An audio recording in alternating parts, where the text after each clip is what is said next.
Gran Turismo, but what I like to call, me personally, the IFAS GT HypoWorld Championship. We're here for race 4 here in Barrie. Unfortunately, the race in Thunder Bay was not going well, so we opted into a change in venue due to safety concerns at the Thunder Bay street track. So instead, we've got this awesome 2.5-mile road course located here in Barrie, in the Sunshine Province of Galicia. Yes, it's still the winter here, but this is the southern part. Everything's all good here. Temperatures are warm. We're up into the 60s, mid-60s today. As you see, most of the cars are coming down to pit road now, ending their warm-up session. Kyle Whitman not only is the pole sitter, but he was also fastest in warm-up today. Matteo Giuliano, he was also second in qualifying. He did really well. Porsches and Nissans are looking absolutely incredibly fast today, including Michael Bruce Scott. However, he's finally looking like he could get a points-paying position for a McLaren F1. He'd be the first person to do that. Now, this isn't the first time that Porsches have qualified near the front. It's happened before. And, you know, it happened actually at the season opener at Moncton. Unfortunately, we don't really know what's going to happen there. Anyways, after the season opener at Moncton, here we are. We're going to find out what happens here. Race number 4 of the IFAS GT. We'll be going green in about 2 minutes here as we're waiting for the rest of the cars to complete their laps and get back down pit road. Then we're going to have to put the cars up onto the grid and we'll see what happens here. Andrew Smith really missing the setup. I'm not sure what's going on with that Viper. There was one driver disqualified, although it won't affect anyone really. Avery Craig will have to start at the rear of the field due to going one lap over the allotted amount. So Avery Craig will have to start the rear of the field. Luckily, he's a GT2 car, so that's not going to bother him much. Anyways, we're hoping for a good, clean race today here at Barrie. Should be interesting to see what happens.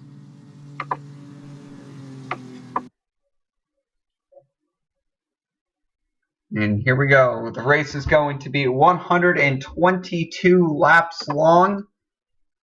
122 laps, 500 kilometers to decide who is really the best driver here in Barrie. Let's go over the point standings here real quickly because I think that's probably important. I don't really mention the point standings too much. And I don't really know why. So in GT1, your points leader is still Jonathan Garcia. He's got 23 points. Jason Mudd in second with 22 points. Cal Lucas Abreu, third, 21 points. Seth Jab, fourth, and he's got 20 points. And then it's a big drop down to fifth. Two drivers are tied for fifth, Craig Fisher and Marcel Amon with 11 points. And then a three-way tie for seventh. Joey Martinez, Jean-Michel Chung, Hayden Hearn all have 10 points. Down in 10th is Devin Williams with 9 points. 11th, Cesar Gomez with 3 points. If we take a look at GT2, things are a little bit closer. Christopher Michael Cook actually has the sole possession of the GT2 lead. You can see there in the number 53 Viper. He has the lead with 18 points. And then it is a load of Porsches. Daniel Hudson and Nikita Lagatti are tied for second, 15 points. Jared Lapierre third, 14 points. And then a four-way tie for fifth between Bryce Lovelace, Pablo Martins, Connor Mindar, and David Tones. They all have 11. Ninth place is going to be Marcel Holos. 10th, Christopher Pfeffer. 11th, John Courier. 12th, Lee Barrett Martin. And then 13th, there's a three-way tie for 13th for 4 points. Alexandra Martineau, Dylan Delgado, Mohamed Azim. And then 16th is Andrew Smith. 17th, Avery Craig. So every driver in GT2 has scored points. That is not the case for GT1. We'll see if that changes here today. So I don't really think I have any more introductions. Let's get this race started.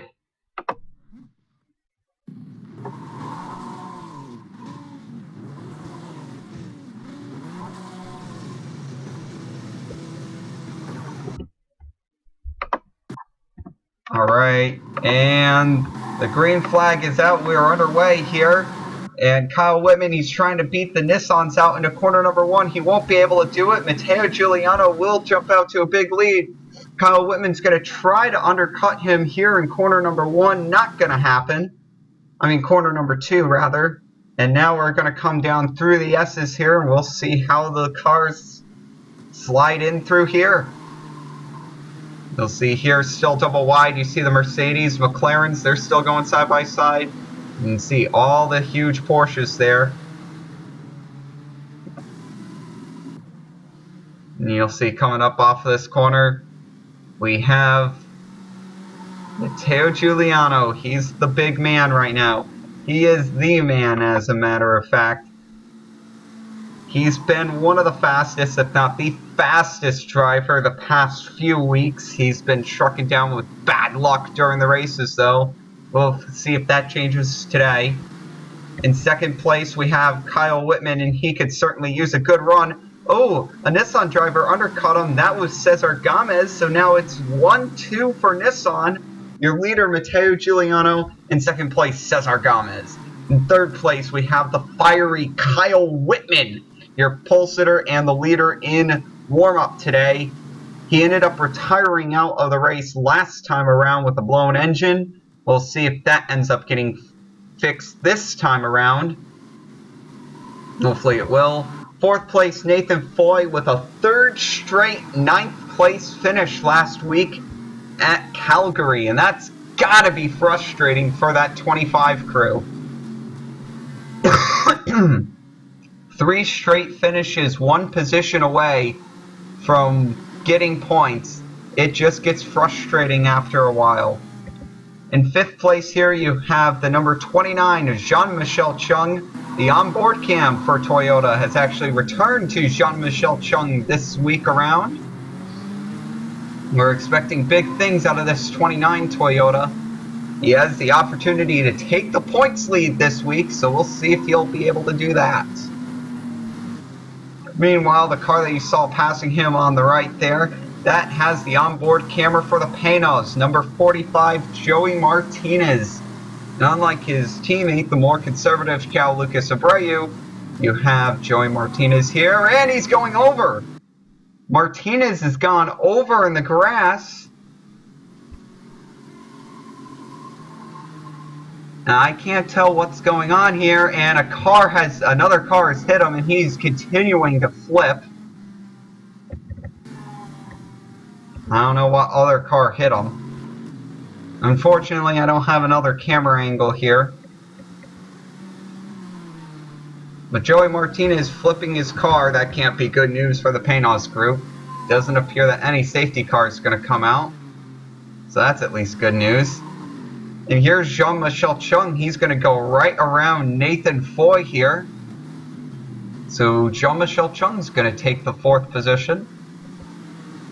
Going on board Nathan Foy. We know that these Porsches are very, very fast at this track. One of their advantages.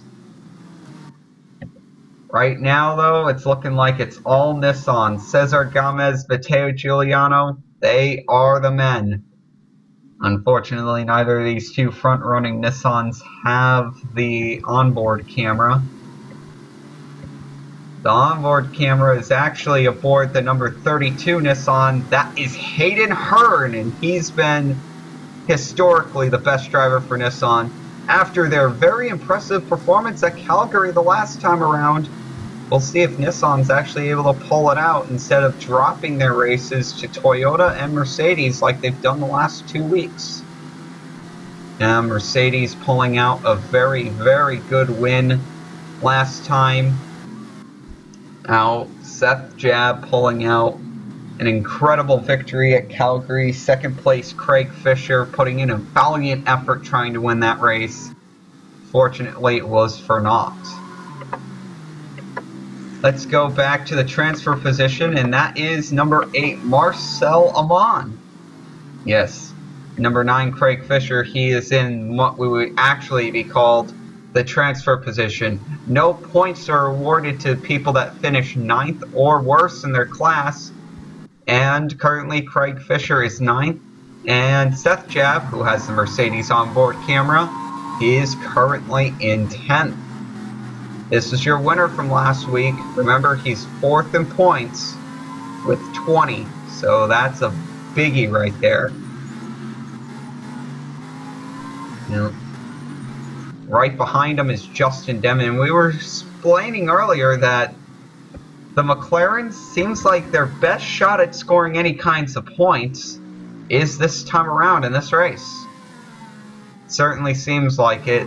Michael Bruce Scott has actually turned in a couple of really good laps. Justin Demon, however, he's the one with the McLaren onboard camera. Haven't really used that a lot. Mainly because the McLarens really haven't been putting up that much of a performance. But still, things happen.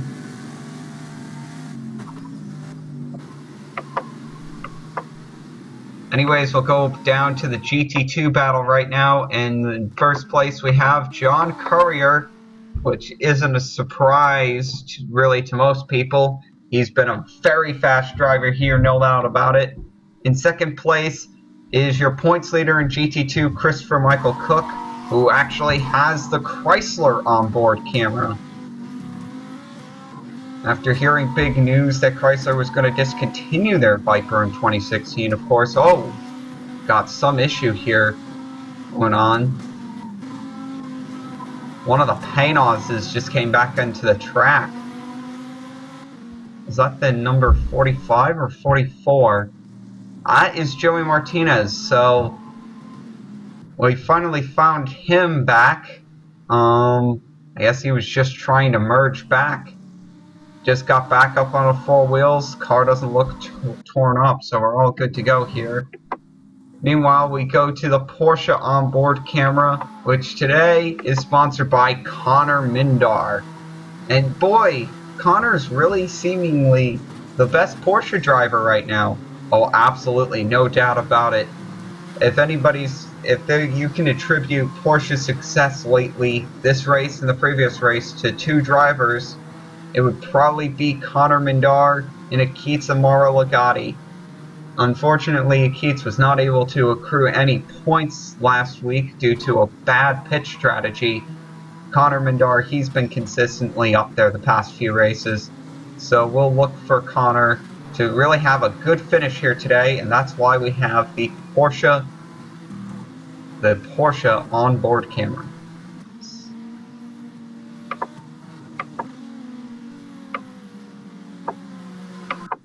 Anyways, going back up to the front, Matteo Giuliano, Cesar Gomez are still 1-2. Third place, Kyle Whitman, but he's feeling the heat big time from behind. From the best driver out of New Mauritius, Jean-Michel Chung. It's Jean-Michel Chung, a fiery driver out of New Mauritius. Big guy, he knows how to get it done. You can see him going through the S's here. This Barrie track is a very technical circuit. Although it's 2.5 miles long, it's got steep elevation changes, very similar to Laguna Seca. Unlike Laguna, this track has very long straightaways as well that you can hit over 270 kilometers per hour with. Certainly crazy, no doubt about that. And you saw right there how much of a steering advantage the Porsche seems to have over the Toyota, because boy, Kyle Whitman really took off there on the Toyota, and now he's going to be right on the back of the Nissan here. Yet the Porsches have been always known for their supreme cornering ability. Always seems like a great car to drive. Excellent reliability, although it kind of failed them last week. will look to Porsche probably get at least 1 points paying position today. They've yet to receive one in 3 races, so they're in desperate need of points. That could not be further from the truth. Absolute desperation, as my stream just froze for some reason. Okay, that's just great. How does this one get fixed? Oh, my computer decided to boot something up. Oh, it's not like that was desperately needed right now, but it's certainly nice of them. Okay, there we go. Got that back up. So that is a good thing, and it froze again.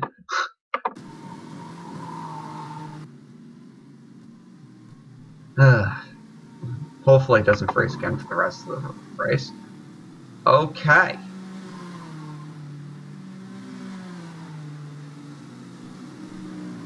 So we are getting, it seems like these laps are ticking down rather quickly. We go on board Nathan Foy here. He's right behind Jean-Michel Chung right now.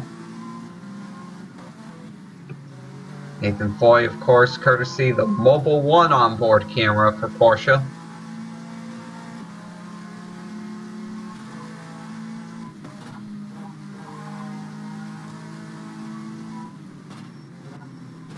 See, he's right on the back. You can really see the Toyota GT1, how masterfully it's designed aerodynamically, physically, mentally. One of the most balanced cars ever created. One of the least drag cars ever created. Just a perfect combination of everything. Meanwhile, it seems like one of the Nissans slowed down there. That is Cesar Gomez. Yes. Cesar was told because Mateo's going out there, going on so fast, they've told him, hold back a little bit. Don't burn up your tires so much on this first run. Remember, lap traffic will be coming very quickly here. That is something very, very important to remember, that lap traffic is going to come very quickly. I think Jean-Michel Chung just tried to make a move there on the 26 Porsche. That didn't exactly work. Anyways, going back, here is 8th.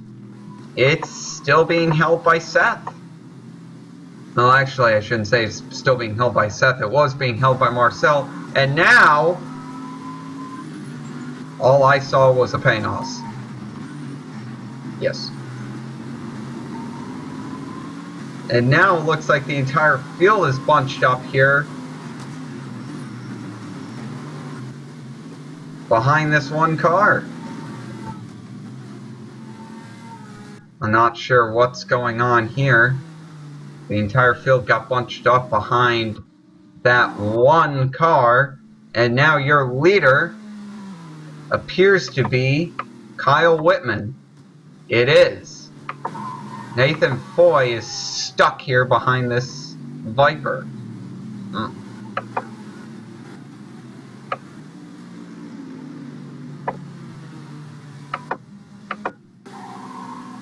The Paynoses are not doing well today, I hate to say. They seem to be hitting pit road every single time, so bad news there out of the Paynos camp. I think they keep on having offs there in that chicane. It's really starting to bother them. Speaking of offs,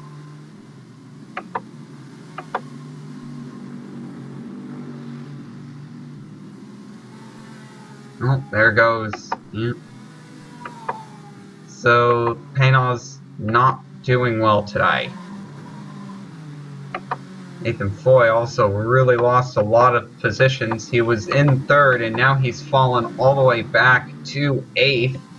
The transfer position is now being held by, it's being held by Hayden Hearn. Hayden, he has 10 points. He's in that huge tie, the deadlock for 7th place. He would, of course, love to get some points here for Nissan. They are lagging behind They are lagging behind Toyota and Paynos, and I think we can safely say that Paynos is not going to get any points today.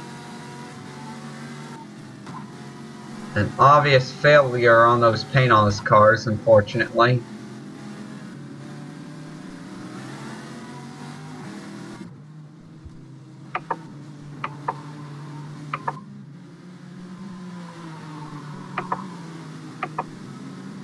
So here's second place Matteo Giuliano, as it looks like it's going to be clean sailing for Kyle Whitman for the time being. Trying to get around the Porsche lap traffic here. He's doing it quite smoothly, quite well, quite easily. Let's go back to GT2 because, boy, we really haven't talked about them that much. John Courier, he is in the lead. Second place, I believe, yes, is Christopher Michael Cook. That's your points leader. In third place, it's Marcel Holos. In fourth place, David Tones. Fifth place, we have Connor Mindar. Sixth, I believe that's Lee Barrett Martin. Is that Lee or Avery? That's Lee. And then there's Bryce Lovelace, Mohammed Azim, and I think that's the last one. Yeah, Mohammed Azim. No, Mohammed Azim is 8th. Christopher Pfeffer, 9th, is in the transfer position.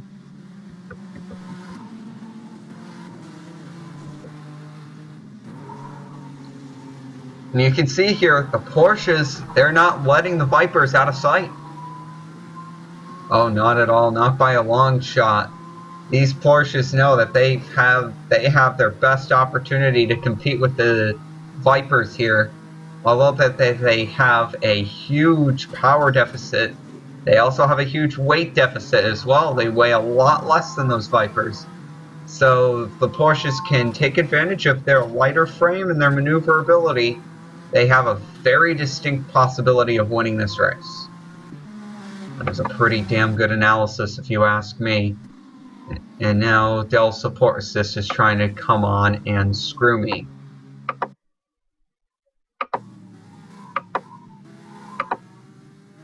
So that's probably going to be more freezes on the live stream. And boy, the Porsche lap traffic obviously showing bias to the leading Porsche. Looks like the Porsche lap traffic is really giving fits right now to Matteo Giuliano and the rest of the drivers trying to get around here. That is Cesar Gomez in 3rd, Devin Williams in 4th, Jean-Michel Chung in 5th. Back on board, Jean. Let's see the difficulty of passing one of these slower cars until you get out onto the straightaway.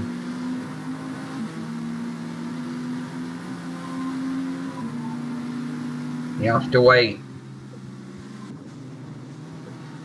And now, Kyle Whitman once again looks like he's going to be able to put one lapped car between him and Matteo. Big news there.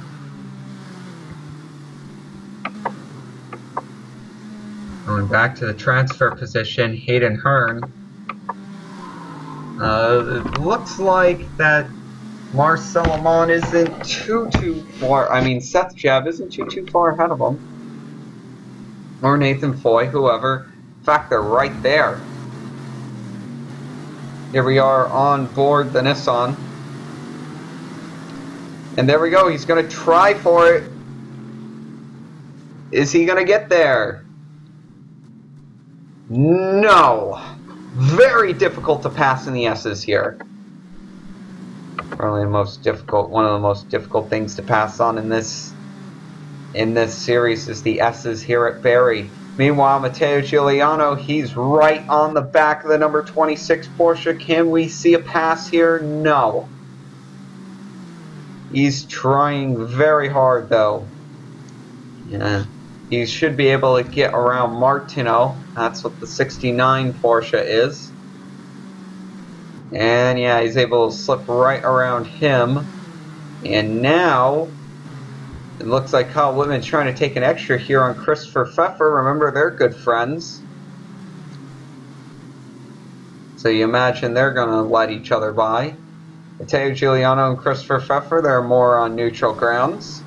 So they're not going to let each other by as easily.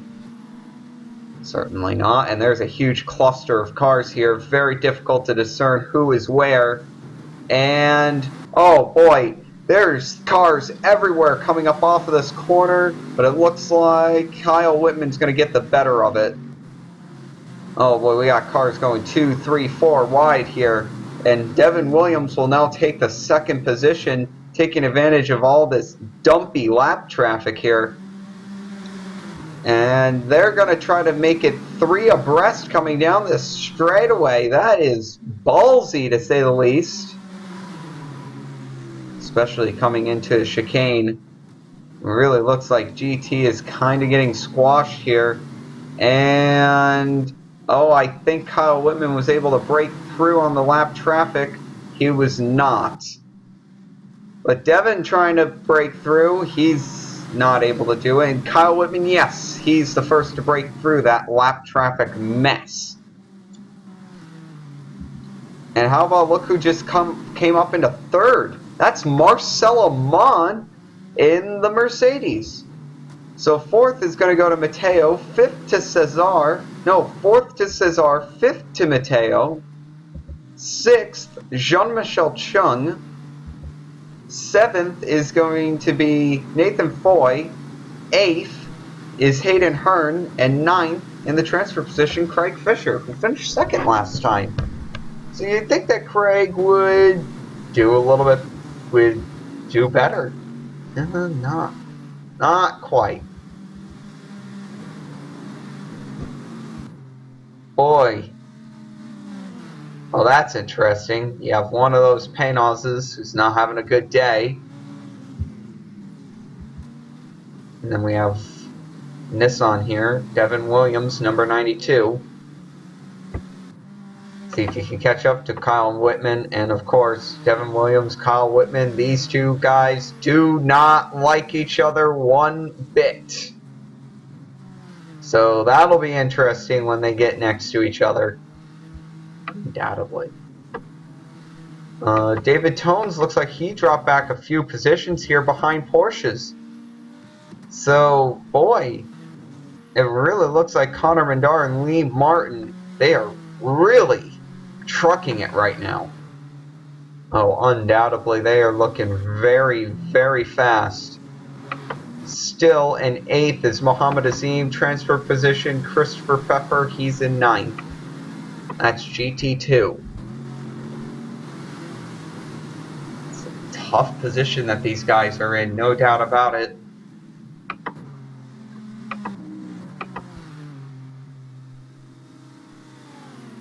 Looks like Kyle Whitman's all by himself here, not having to worry about GT traffic. Devin's still having to worry about it. And there goes Nathan. He's going to go down the hill. You can, not Nathan, Kyle Whitman. Then Devin Williams, not too terribly far behind. And we have a Porsche that just went off track. I don't know exactly what happened there, but Connor Mandar went way off the track. Looks like he's back on, though. I don't see any damage. Everything's good. And we're going to business as usual.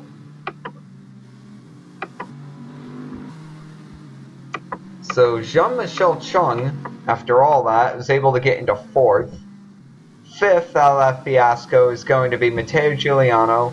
6th, coming out of there 6th, is Cesar Gomez. 7th, Craig Fisher. 8th, Nathan Foy. Should be Nathan Foy.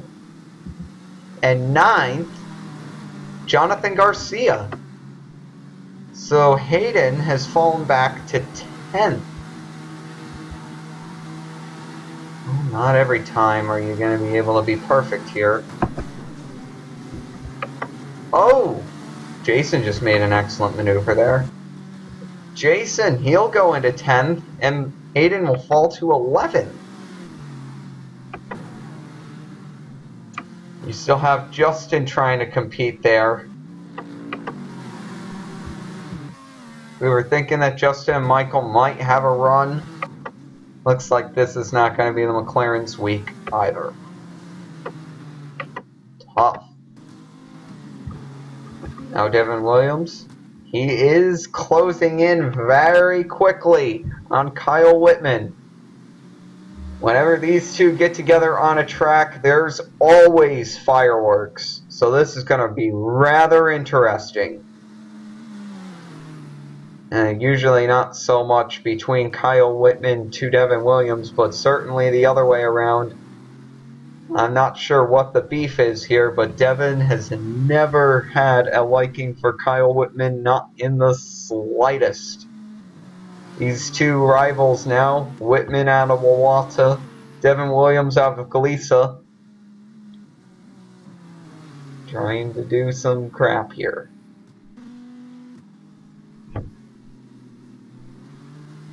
We knew that these two would eventually face each other off on the track. We were waiting for this epic battle to begin. We don't have an onboard cam on either of these guys, unfortunately.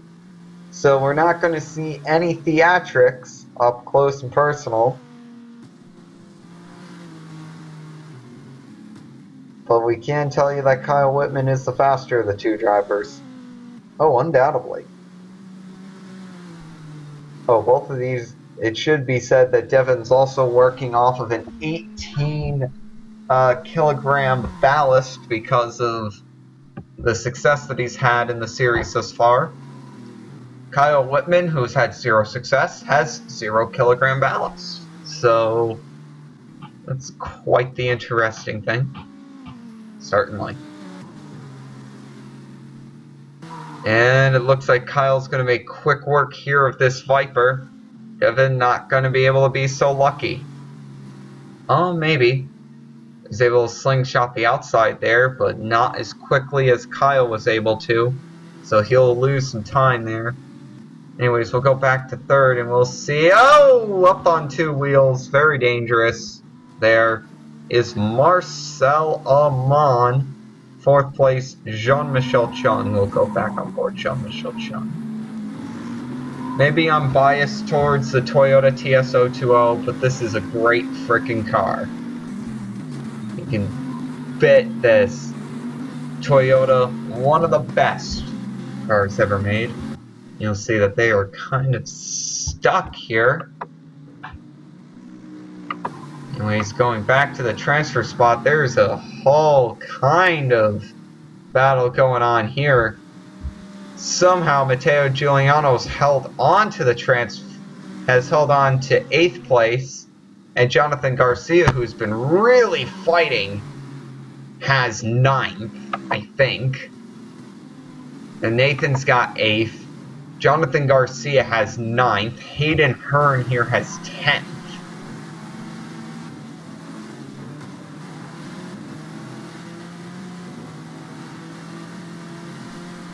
And these 4 drivers, they are completely battling each other too, with their hearts on their sleeves, no doubt about it.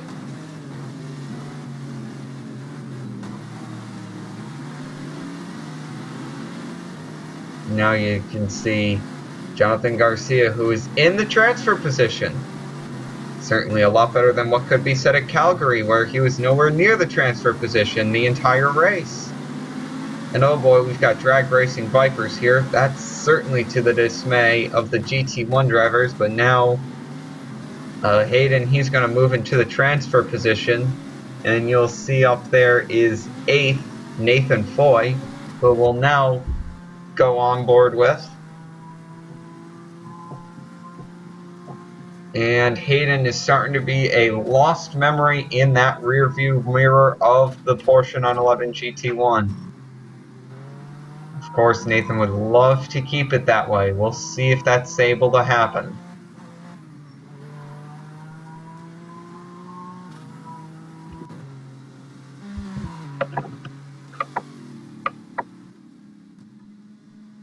Meanwhile, Kyle Whitman now has a 7.3 second advantage over Devin Williams. Not a surprise, an 8.5 second advantage now, so an 8.5 second lead now going to the advantage of Kyle Whitman. So Kyle is able to pull out rather quickly here. So certainly some good news here for Kyle. He's able to relax a little bit. And oh, there was just a position change here between Jean-Michel Chung and Marcel Amon. Yes, Jean-Michel Chung's in third. Let's have a little replay of that.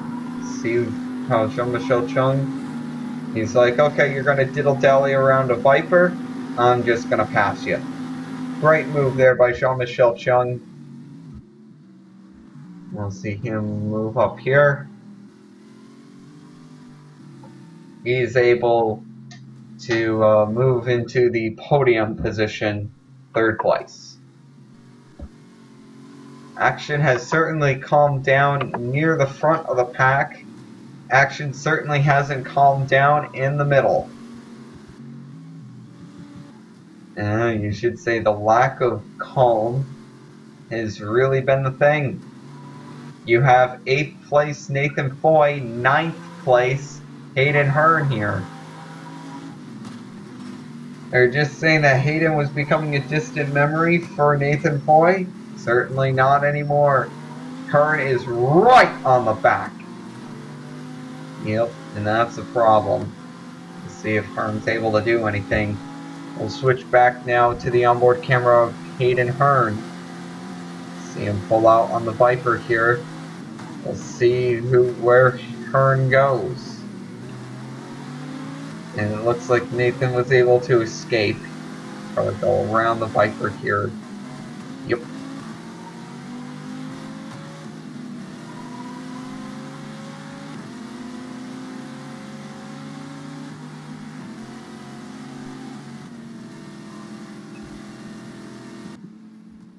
And you can see the two Toyotas here, 10th and 11th respectively. And you can see McLaren's not doing well. Neither are the paint houses. So that, I would have to say, is a very quick 26 laps going on here to 27 laps completed. So we're going to be on lap 28 when Kyle Whitman crosses the line. And boy, this race seems to be going by at a very, very brisk pace, as opposed to the other races, which kind of seem to drag on forever. I feel like I've just started this thing. We're already almost a quarter of our way through this race. So this race is probably going to be a very short one, 2.5 hours maybe.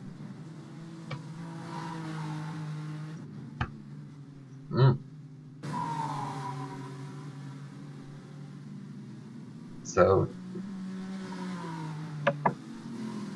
this is a very, very short track. You got to remember that too. And they're able to complete this track very quickly.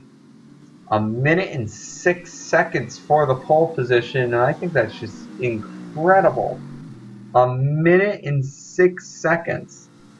That's all that they needed for the pole. We'll find out if that continues to be the case.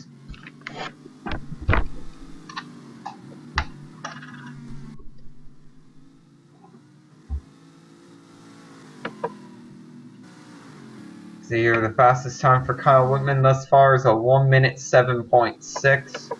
Fastest time for Devin Williams thus far, 1 minute 8.1. Fastest time for Jean-Michel Chung, 1 minute 7.8.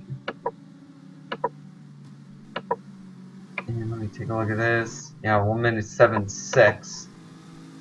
So Kyle Whitman probably had 1 minute 7.2 out of Marcel Amon. So Marcel, out of the top 5, probably has the fastest lap. Well, Cesar Gomez, 1 minute 7.1.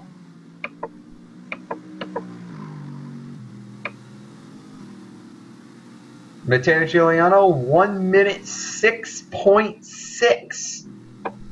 That's impressive right there.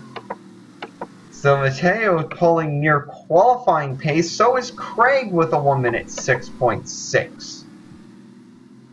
So some very interesting things going on here. Nathan also with a 1 minute 6.7. So all of these are in the 1 minute 6 ranges here. Back for Mateo, Craig, and Nathan.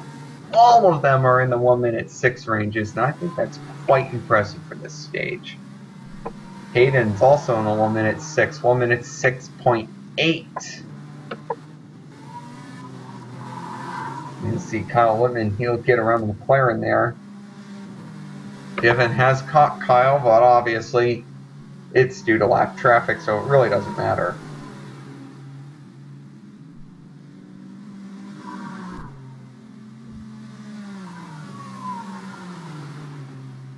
She said he's caught lap traffic, and it doesn't matter. Not like he's, and it looks like, yeah, Scotty Boy got out of the Devon's way rather quickly there. And Devon is still working on his never-ending struggle, trying to reel in Kyle Whitman. Whitman got out to about 10 seconds, was like, okay, this lead's about enough, I'm going to start conserving here. Well, he knows Devon is going to be pushing his 100% out there. Certainly. He certainly is. I'm back now to third is Jean-Michel Chung, still holding on to the podium position. I know I'm kind of bouncing around back and forth here, but let's go back to GT2, see how this is going. And it looks like John Courier has a huge, and support assist just came up again, so it's probably going to freeze. And, boy, it looks like John Courier has a huge lead. He does. Over, I want to say that's Christopher Michael Cook. It is. Third place is Marcel Holos. Fourth place, Lee Barrett Martin. Fifth place, David Tones. Sixth is... Sixth is Connor Mindar. Seventh is... Who is that? I can't tell this. Angle, that's going to be Bryce Lovelace. Eighth, Mohammed Asim. And ninth, in the transfer position, is going to be Alexandra Martineau.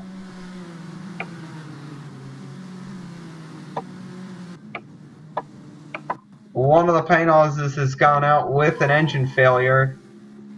It is Joey Martinez. So one paint hose is out. We knew that the paint hoses were having extreme difficulties today.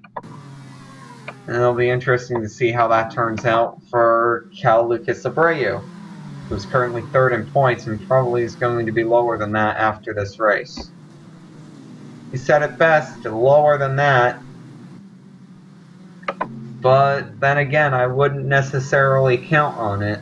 If this race ended now, Jonathan Garcia is still in the lead in points with 23. Jason Mudd is still in second with 22, and Cal Lucas Abreu is still in third with 21. In fact, Seth Jab would be still in fourth with 20. And Marcel Amon just moved into the third position, which would actually put his points total up to 19 if this race ended now. That's not good enough to pass Seth. He's at 20. If Marcel was to win, the only way that he would be able to take the points lead, if Marcel was to win, he would have 26 points and would be in the lead. Assuming Jonathan Garcia, Jason Mudd, Cal Lucas Abreu, Seth Jeff, they don't get any points. Right. Jean-Michel Chung, he's underneath the same thing. Well, Chung went back into third. Jean-Michel Chung, same thing. He's got to score 13 points or more. And Kyle Whitman is going down pit road here on lap 33. I think that's a bit early. We don't really know. It's an interesting strategy here. I don't know if it's because of a short pit strategy that's going on here. It does seem like a lot of the other Porsches, including one of the Nissans, have also brought themselves down onto pit road. So temporarily, Devin Williams will be your leader, with Marcel Amon being way behind in second, third being Jean-Michel Chung, fourth being Cesar Gomez, fifth Craig Fisher. Going on board, Jean-Michel Chung. Yes. And there goes Cesar. He's going to go right around Jean-Michel Chung. Now, one of the things about the Mercedes is that they enjoy really good fuel efficiency. They're not always the fastest on a given week, but they can outrun you by a few laps out there on the track. And Craig's gone around Jean-Michel Chung too, so Jean-Michel has lost a lot of positions here. Critically. Here. Jean-Michel Chung does look like he's going down pit road. He is, along with Craig Fisher and a few others. So that'll put Jonathan Garcia up into fourth. Seth's obviously going to climb up the boards. And let's see here, where does that put the Toyotas of Garcia and Mudd? Fourth and sixth. Oh, we still got the Nissans out there. Devin's in first, Cesar's in third, Hayden's in fifth. Marcel Amon kind of sneaking behind in second place. If we take a look at the GT battle that is going on here, have the Vipers pit yet? The answer to that question is no. So the Vipers still have yet to pit, which is interesting because the Porsches have pit. I know for a fact that Lee Barrett Martin has pit. So it'll be interesting to see what happens here. I think it's really interesting that he decided to pit only a full complete lap after pulling his best lap of the race. Interesting strategy here by Lee Barrett Martin. We'll have to see how it works out. Devin is still out there on the track. Kyle Whitman now improves up to fourth. So the drivers that have yet to pit, Devin Williams, Marcel Amon, and Seth Jab. And you know that Marcel and Seth aren't going to pit for quite a while. Yep, you're usually able to go another 10 laps. So we'll see what happens here. It looks like Devin's going to make his way down pit road. And that will put number 35, Marcel Amon, into the lead. Let's see if he gets it before the line or not. By 0.4 of a second, he was able to get it. So, a good run there by Marcel. I don't know what just dropped here. How did that just drop? Okay. Oh. I don't know what just dropped. Yep. And that is Marcel. And now we'll go on board Seth Jab here. We'll see how he's doing. Looks like he's kind of in the middle of nothing. Remember, being fourth in points, having 20 points. Finishing at the top will be huge. He only needs 4 points to take the points lead if Jonathan Garcia, Jason Mudd, or Cal Lucas Abreu don't score any points. And that is actually quite a big possibility, because Jonathan Garcia and Jason Mudd have disappeared since race number 2 at Atikakari. In Cal Lucas Abreu, he's just not going to do anything. The paint houses are, for some reason, terrible today. Many malfunctions are happening, and he just saw his teammate pull in the pit road. Yes, Marcel has gone down to pit road, and I would like to say that Devin Williams has actually gotten out in front of Kyle Whitman somehow. I don't know if it's due to lap traffic or something else, but Devin Williams is out in front of Kyle Whitman. So Seth, the last person that needs to pit here in GT1. Have the Vipers pit yet? And the answer to that question is no, surprisingly. Well, John Courier's going into pit road as I'm speaking, so probably shouldn't say no. So the Vipers should be coming to pit road shortly.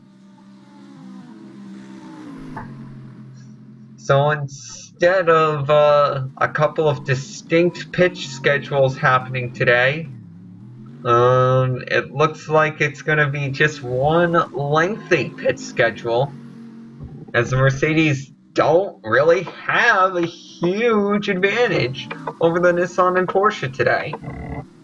Oh boy, and that is big. Seth now in pit road, and we'll see how quickly he's able to get back to the track. There goes Devin, so he's going to lose at least one position. There goes Kyle, so he'll lose two. Marcel Amon is actually out there in fourth. It looks like Seth's going to come out just in front of Marcel now. That pit road is a lot longer than it looks, guys. He was able to get out in front of Cesar, though. And boy, what a race this will be for the Mercs if they're able to win. Oh boy, and excuse me for a second, as we have quite possibly a huge battle for the lead. We have Kyle Whitman in the Porsche, Devin Williams in the Nissan, and fireworks are about to fly. Well, we'll find out. We'll see how aggressive that 92 gets with defending the lead. You know how he gets whenever he gets there. Oh, look at that move! Speaking of defending the lead, that was probably one of the more aggressive moves that I've seen out of the 92 car. Usually described by his opponents as a calm, more patient driver than you would expect. That was the opposite of calm and patient. That is absolutely alert, and frankly, he wants to make sure that Kyle Whitman does not get around him. A very defensive driver.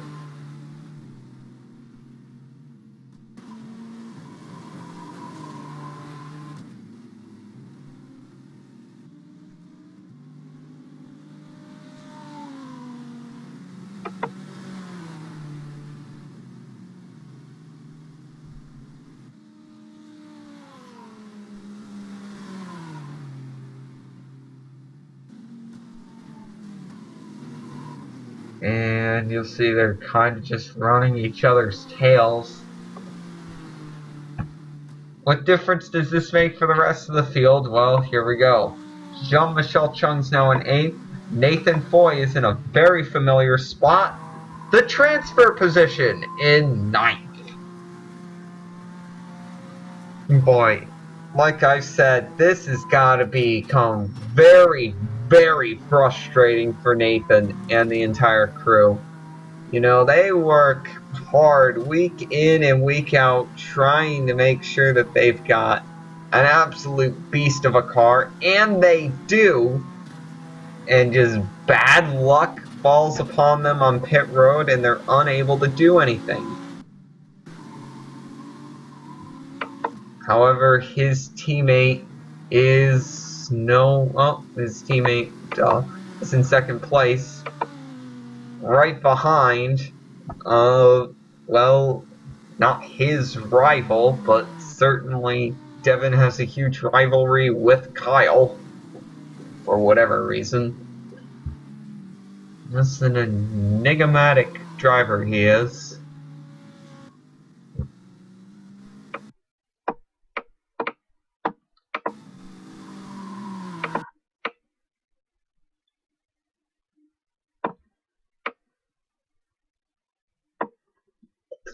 Oh, God. Sorry about that. Very enigmatic. Actually, let's go back to this screen just so I can go to GT2, show you how this is going. John Courier, obviously, with the lead. In second place, we have, I want to say, Christopher Michael Cook. That's only going to extend his points lead if he is able to hold on to second place for a while. Let me see what the number is here. Yep, that's Christopher Michael Cook. Third place, Lee Barrett Martin. Fourth, Marcel Holos. Fifth, Bryce Lovelace. So he was able to get up quick. Sixth, Connor Mindar. Seventh is, I actually don't know who that is. Who is that?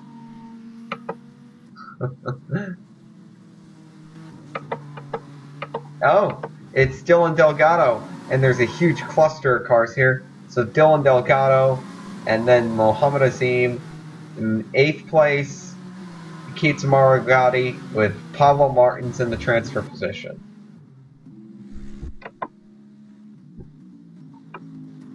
Now I got it right. Yep. Speaking of this, let's go back to the transfer position in GT1. Nathan Foy versus Jean-Michel Chung. Getting points or getting no points? Porsche has scored 0 points in the first 3 races. Toyota has scored a lot of points. So, yeah, Toyota has scored, let's see here, that's 55 points in the past 3 races. I don't think that's their actual manufacturer total. But Toyota drivers have scored 55 points. Porsche drivers have scored zip. So it would obviously be very beneficial for Nathan Foy to get a second Porsche up into the points paying positions. Well, going back to the lead here, we haven't seen these guys get side by side yet. Notice I put that disclaimer in there, yet. It seems like John Courier's really holding these guys up here. We'll see if Kyle Whitman's able to pull out at any time here. Again, we don't have any, we don't have, oh, let's find out. Remember, you got to treat the leader of the other class with care. You'll see the 92 try to go around here, and here we go, they're side by side. And it looks like, oh no, the 92 didn't even let them. Wow, what a move there. Kyle Whitman almost got around, but couldn't keep the momentum. In fact, it killed his momentum. Another beautiful defensive line taken by the 92.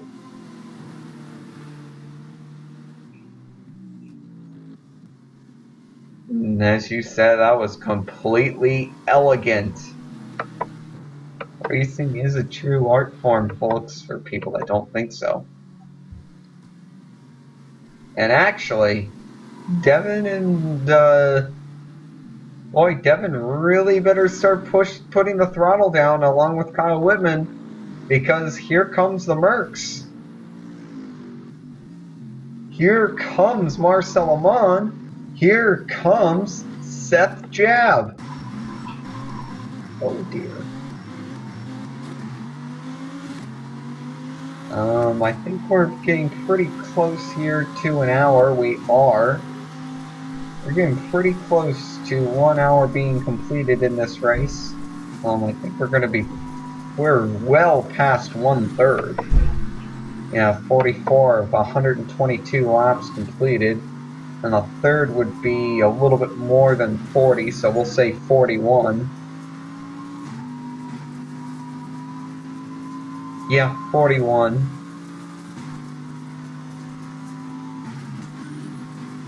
So we haven't been racing. We've been racing for probably about, oh, well up on 2 wheels with Seth there.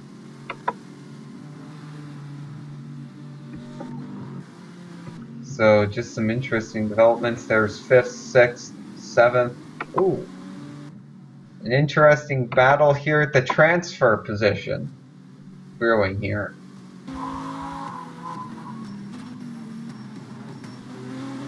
Very interesting battle nonetheless. There's that one Viper that's having many mechanical issues. Able to get around him easily.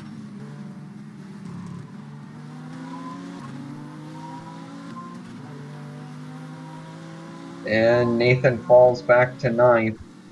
Jean-Michel Chung is in 8th, but he is catching Craig Fisher, who's in 7th. Now this doesn't mean much for Nissan in the terms of manufacturer points, mainly because Devin's in the lead, and someone else is in 4th. I think it's Cesar. I'll confirm that. Cesar's in 5th, actually. Okay.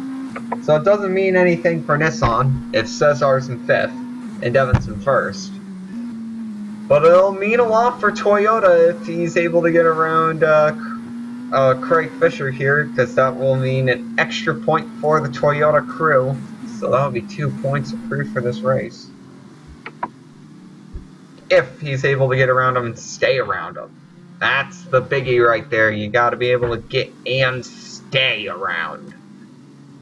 That is right. So pit stops occurring about every... When did pit stops start? Lap 33? Lap 33. Lap 33 is when pit stops began. So I'm going to think that pit stops are going to begin again somewhere around lap, I don't know, 66? Yeah. Okay, so we're going to have lap 66. That's when they're really going to begin. The second round of pit stops. And then the third round is going to be on lap 99. Yup. And that would be the last round of pit stops. So, and as always, be ready for some kind of chaotic pit strategy. And now Nathan Foy is right back on the tail end of Jean-Michel Chung. I should pay attention to the race more often. So, Sean, what you gonna do about that?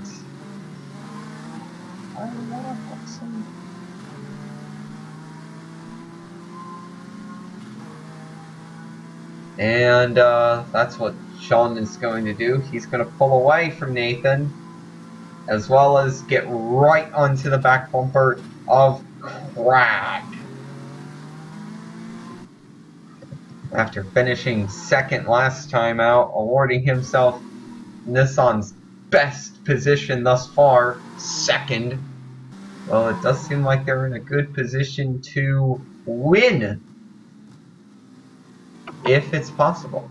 And Devin has fallen out of the lead.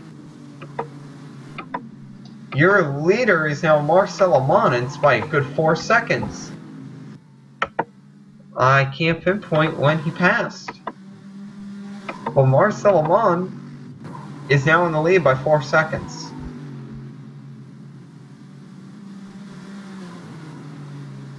Oh boy. So we might see a Mercedes repeat here this time, though, with Marcel Amon taking the win instead of Seth. Well, we could, if Seth ends up, we knew that Seth was going to be a very fast driver, undoubtedly. We didn't know exactly how fast he was going to be until he came into the series.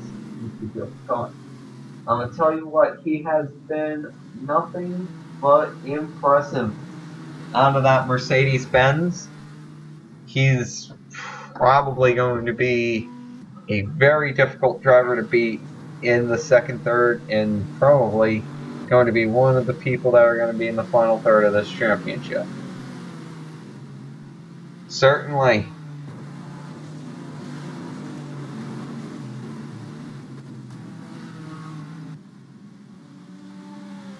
So Seth, although he's kind of tripped up, well, that's not Seth, that's Marcel. Marcelamon. Really getting tripped up by lap traffic here, but so was Devin. Let's see, Devin here, he's back another 2 lap cars on Amon. He's only going to be back 1 after this corner, should be. Yep, he's only going to be back 1 now, and he might be back nil if he's able to get around this Porsche. And oh boy, there's going to be an absolute cluster here. This is going to be interesting. You want to see an interesting onboard cam? Watch this. Onboard Seth Jab, number 36. Watch this. You want to see how annoying GT2 traffic can be? Look at this onboard cam. I tell you what, this becomes frustrating very quickly, especially when you're trying to pass people. And there, you can see Devin's going to fall all the way back to 3rd. Kyle Whitman will go up to 2nd, and Seth's going to get nothing out of it.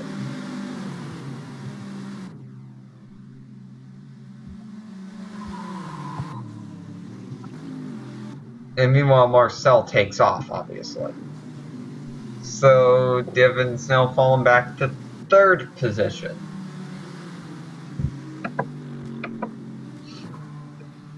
And now 51 laps are complete here. And I think we're finally past 1 hour since the start of this event. So you could probably say that 50 laps were completed in 1 hour here. So probably by the end of 2 hours, we're going to be completed with somewhere in the region of 100 laps. Hey, that's not bad. Maybe we could have a 2.5 hour race here. So quickie, you could say. And looks like this race should have been around 650 kilometers rather than 500. That extra 50 miles would have, those extra 25 laps would have probably taken us to the 3 hour mark. So you're saying if it was 147 as opposed to 122. I should have known the Petit Le Mans is a very fast track.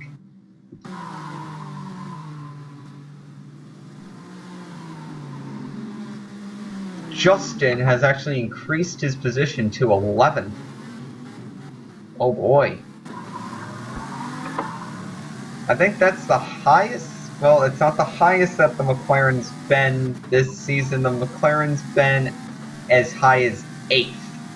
And that was all the way back at Moncton.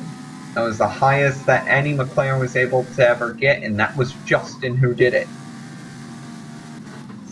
Staying with Justin's faith, we're continuing on the onboard camera here for Justin. If there's anybody that's going to really get the job done for McLaren, it's going to be him.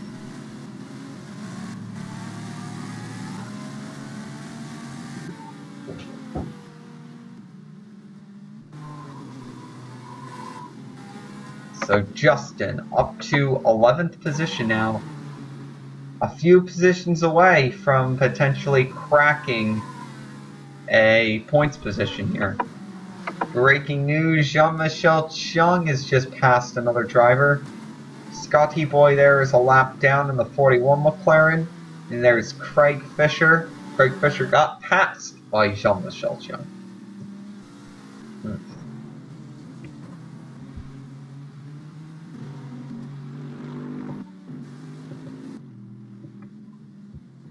Meanwhile, it seemingly remains a struggle here.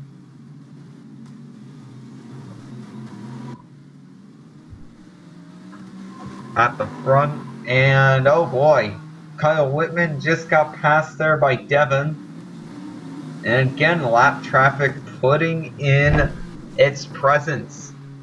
In fact, let's go on board here with Seth as he was about to pass Kyle Whitman, but that just didn't come about, unfortunately. So nothing to report there. We haven't really checked in with GT2 in a while. Let's see what's going on down here. Yes, Marcel Holos is having a very difficult time in his Viper. In fact, he's pulling it down pit road now for an unscheduled pit stop. So Marcel Holos not in a good spot right now. The remaining two Vipers now are John Courier and Christopher Michael Cook. So we'll have to see now how this works. Yes.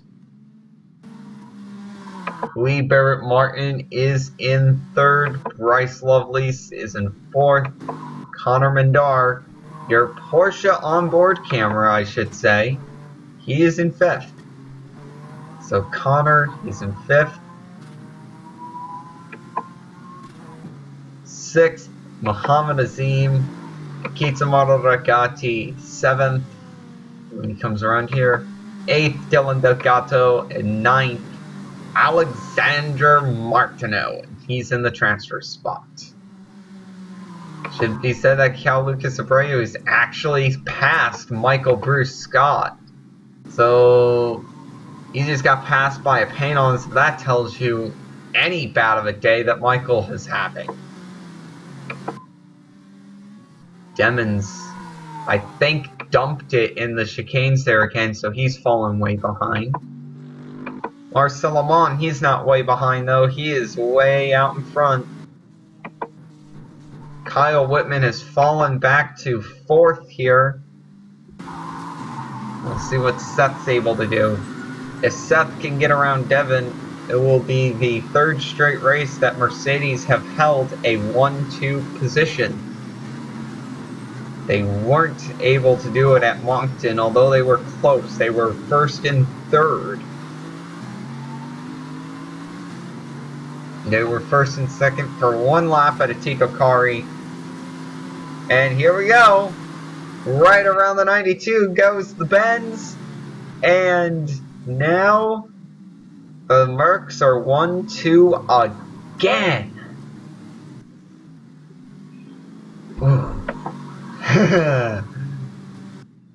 That is very, very difficult to refute. Certainly is.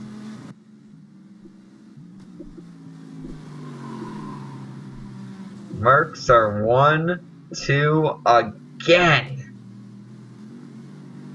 And oh, Kyle Whitman trying to take a position here away from Devin Williams. I think he was able to do it. He was. But 16 seconds ahead is Marcel Amon. So Amon is the man right now. Meanwhile, someone that needs to become the man is Nathan Foy. He needs to pick up points for Porsche here. Points for Porsche, P for P. That's Scotty Boy McLaren there. That is not for position. Scotty Boy is a lap down.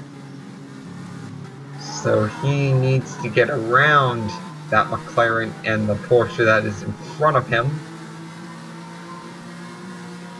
Let's see if he does so here. Thinks about it, but he's not going to do it.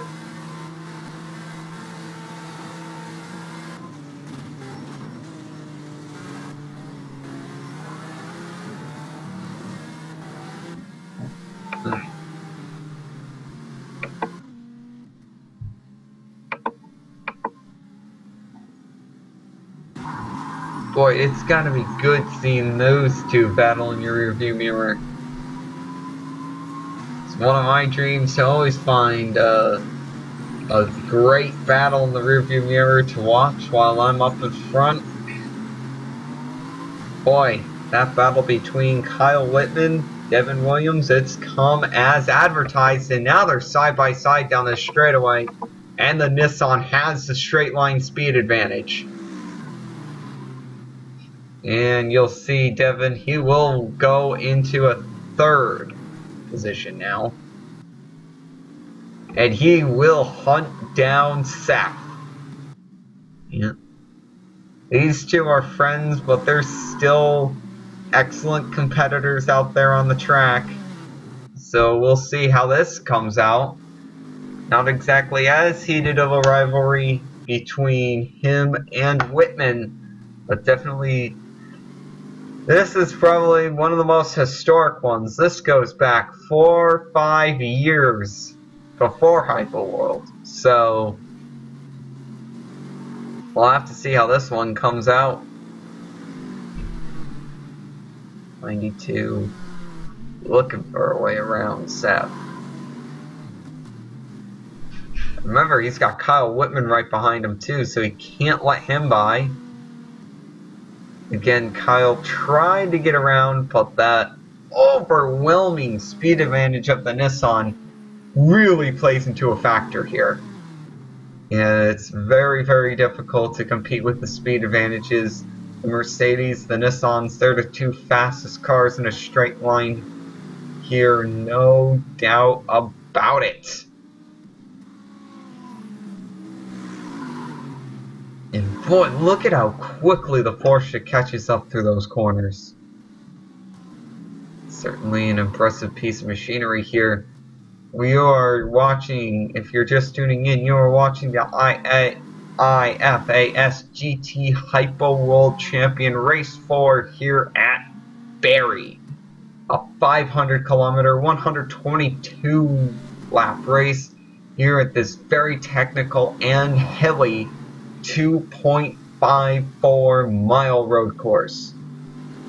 And you are also right now watching the battle for second in GT1. In second place, that leading mark there, that is Seth Jab. Third place, fourth place, the two cars that are side by side. The silver Porsche, that's Kyle Whitman. The light blue Nissan is Devin Williams. And now you're seeing fifth place starting to come into the picture as well. I believe that is Cesar Gamez out of the Solid Republic.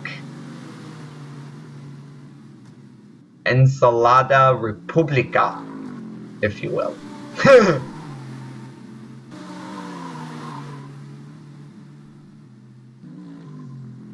Or República de Ensalada or whatever. I don't know.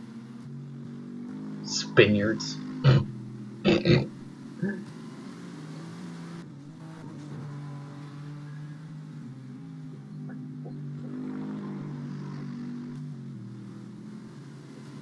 Anyways, there was some position changing there. Cesar Gamez, he did get around both Kyle Whitman and Devin Williams for a time being, but immediately had to drop back due to lap traffic. So it's still going to be Devin in fourth, Kyle Whitman in fourth, Devin in third, Kyle Whitman in fourth, Cesar Gamez in fifth. Oh wait, I should take you up to the leader who's way out in front. That's the number 35 Mercedes of Marcel Amon. That's not going to change for quite a while. We are now on lap 61 here, so pit stop should be coming in short order, which will be interesting. Going back to the transfer position, it looks like Kyle Whitman still, Nathan Foy still hasn't gotten around the black McLaren there. That is Scotty Boy, Michael Bruce Scott. Speaking of this, we should actually go over to GT2 to see how they're doing, and it should be mentioned, basically, it's all Porsche. John Courier is in the lead by a large amount. Christopher Michael Cook in second. Third place, almost a half a lap behind the leader, Lee Barrett Martin. Fourth is Bryce, further back. Fifth, Connor. Sixth is Muhammad Azim. Seventh is going to be a Keith Sember Legati, and we're talking like 3/4 of a lap difference at this point. Eighth is going to be Dylan Delgado. And 9th in the transfer position, Alexandre Martineau, so he's currently getting no points. So the GT2 battle almost goes around for a full lap. So let that one sink in for you. And oh! Cesar Gomez was just able to get around Kyle Whitman. That's big. Yeah. Mercedes right now looking to get 26 points if the race ended right now. Your two leaders in GT1 drivers standings would be Seth Jab. He would be in first with 31 points. In second place would be Marcel Amon. He would have 26 points. Third place, Jonathan Garcia in a Toyota, 23 points. Fourth place, Jason Mudd in the Toyota, 22 points. Fifth place, Cal Lucas Abreu with 21 points. And sixth place would be Craig. He would receive 4 points, so he would have 15.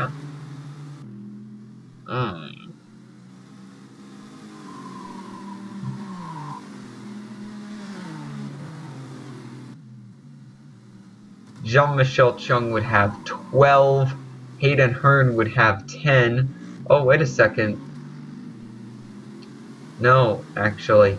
After Cal Lucas at 21, the next one would be Devin Williams. He would have 17. And then it would be Craig, who would have 15. Jean-Michel Chung, who would have 12. Hayden Hearn, who would have 10. And then Cesar Gomez, who would have 9. So that's the way that that's working right now. Put myself to do not disturb.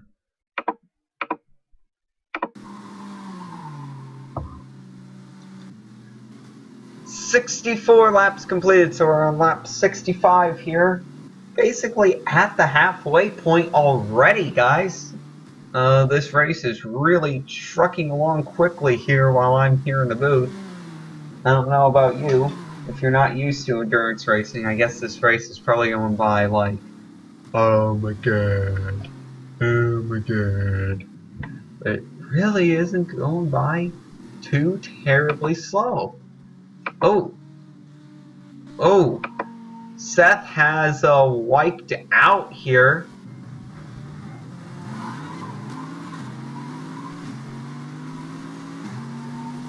So I'm not sure what happened. Taking a look at it, he ended up running into a wall here. He ended up wiping out. So Seth is going to drop all the way down to 8th. He's probably going to have to pit to repair damage after wiping out. So that's going to... We'll see if Nathan's able to take advantage here. Get out of the transfer position and into a points-paying position. It would put Nathan Foy at 1 point.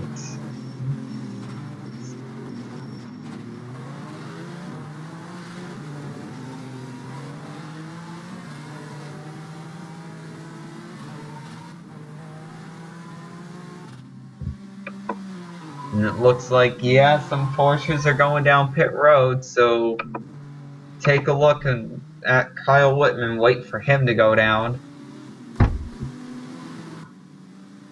Lars Solomon's got a 14 second advantage right now, mainly due to lap traffic.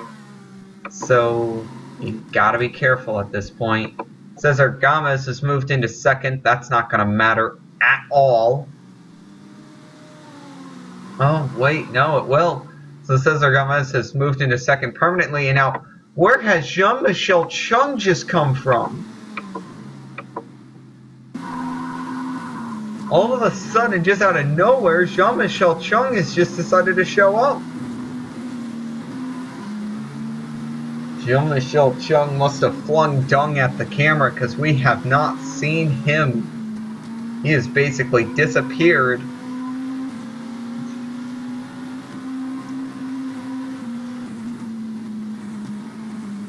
But now he's here. He's gotten around the Viper. Although that doesn't mean anything. So, the way that this thing shakes up, Nathan's trying to catch Seth here rather quickly. He's been unable to do it due to lap traffic. Marcel's dropped down to a 9-second advantage. That's due to a heap of traffic that he's had to deal with. Cesar Gomez is up in a second. That's been the best that he's done all season long, actually. So Cesar's got to be rather happy with how he's done. Out of the Ensalada República.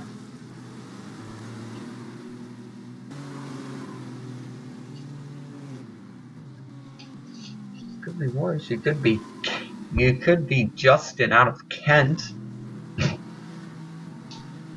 Yeah. Could be Cal Lucas Abreu out of the Ensalada República. Yes. Oh! Battle for second here between Cesar and Devin. Looks like Cesar's gonna win this one. And no, is Cesar let him by? Yes! Cesar has let him by. And is that Amon? It is! That is Marcel Amon. So now all of a sudden, we've got an interesting battle.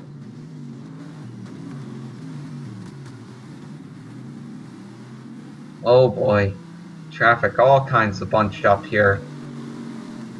Got traffic going to pit road, traffic not going to pit road.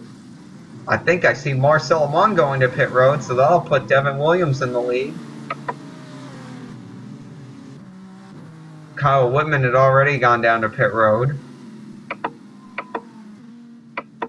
Lap 68, Devin Williams will regain the lead because of pits. Cesar Gomez in second. Jean-Michel Chung, our forward most onboard camera, is in third.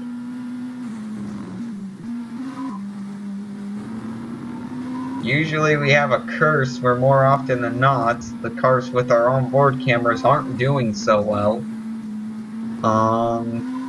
That has not been the case today. We have had several onboard cameras doing rather exceptionally. Jean-Michel Chung's one of them. We've had Nathan Foy. He was up at the front for a good part of the race before he ended up messing up and going back to 8th. Boy, more traffic has led to Cesar Gomez to lead his first lap of the season, I believe. Oh, look at this move by Jean-Michel Chung. How did he fit his... Wow. That hole was big enough for Jean-Michel Chung to fit through. I would not condone doing that, children. Don't try that at home. But we have now completed... Hey, Jesper, we've completed 69 laps. We are on lap 70. And Cesar is in the lead. Devin Williams is in second. Jean-Michel Chung is in third. But of course, we are in a pit cycle. So we gotta wait for everything to follow through, including the Mercs. Mercs have to follow through. And boy, Marcel was in the pits for a long time. He's 30 seconds back.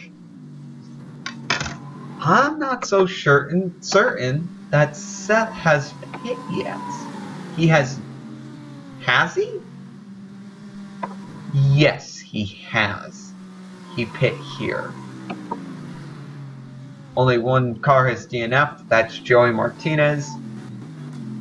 So he's the only one that's guaranteed to not receive any points today.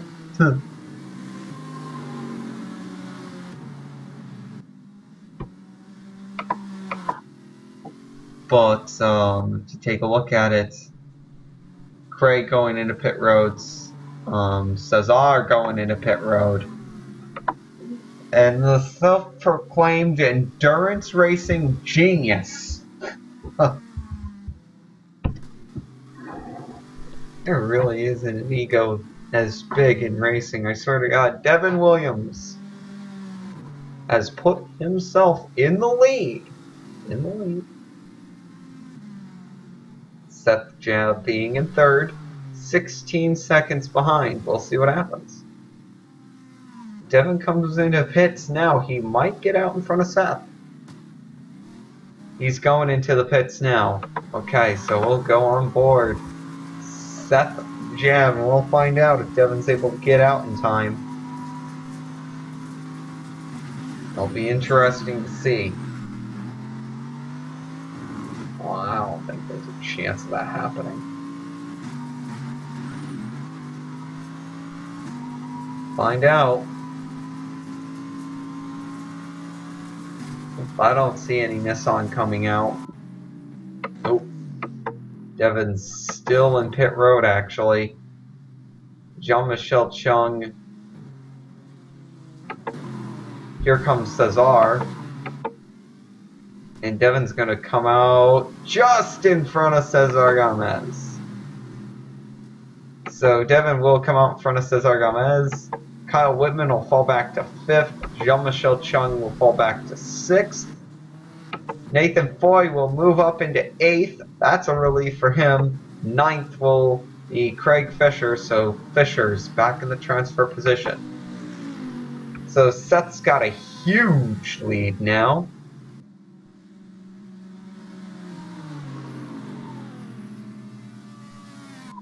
So we'll see how long Seth's able to keep that huge lead for. Going to GT2 now. I almost got confused there because of Cal Lucas being in the middle here. John Courier is in the lead, so that shouldn't be a surprise to anyone. John Courier is in the lead. Christopher Michael Cook is in second. In fact, they're right beside each other. So John Courier, Christopher Michael Cook, they're having the country old battle. Third place now is Lee Barrett Martin, way behind. Fourth place, Bryce. Fifth place, Muhammad Azim. Sixth place, Connor Mindar. Seventh, Dylan Delgado. Eighth, Keith Amara Lagati. And then in ninth, in the transfer position, Alexandra Martineau.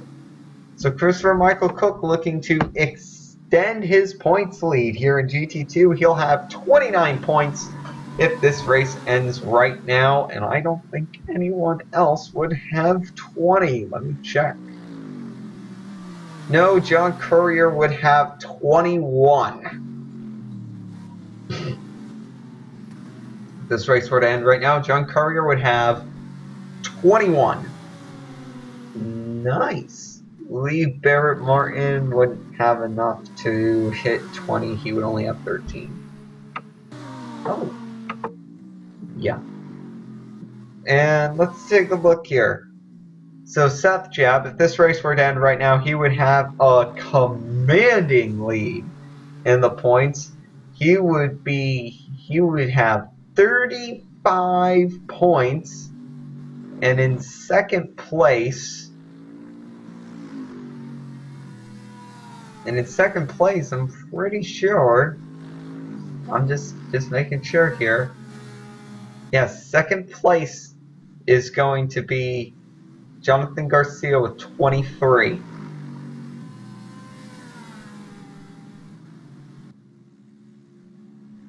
So,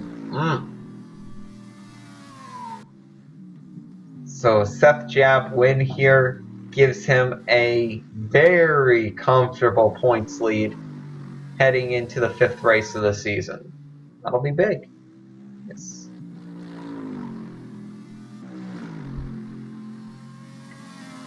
Speaking of that, actually, let me look up quickly here, depending on how much my computer wants to cooperate with me.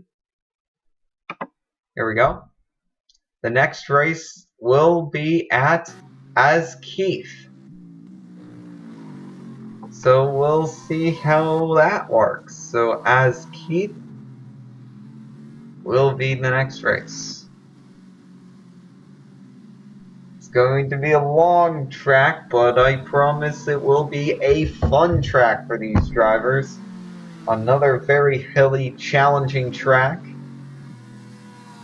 with actually with a tight city section in it, but at least there won't be any severe wrecking hazards in that city course. At least we hope, anyways.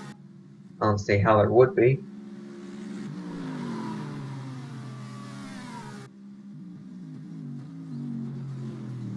And I think it'll be a pretty good race. Find out. Anyways, Devin Williams is now finding the heat rather badly from a Merc. Yeah, but I don't think Devin's exactly too worried about that.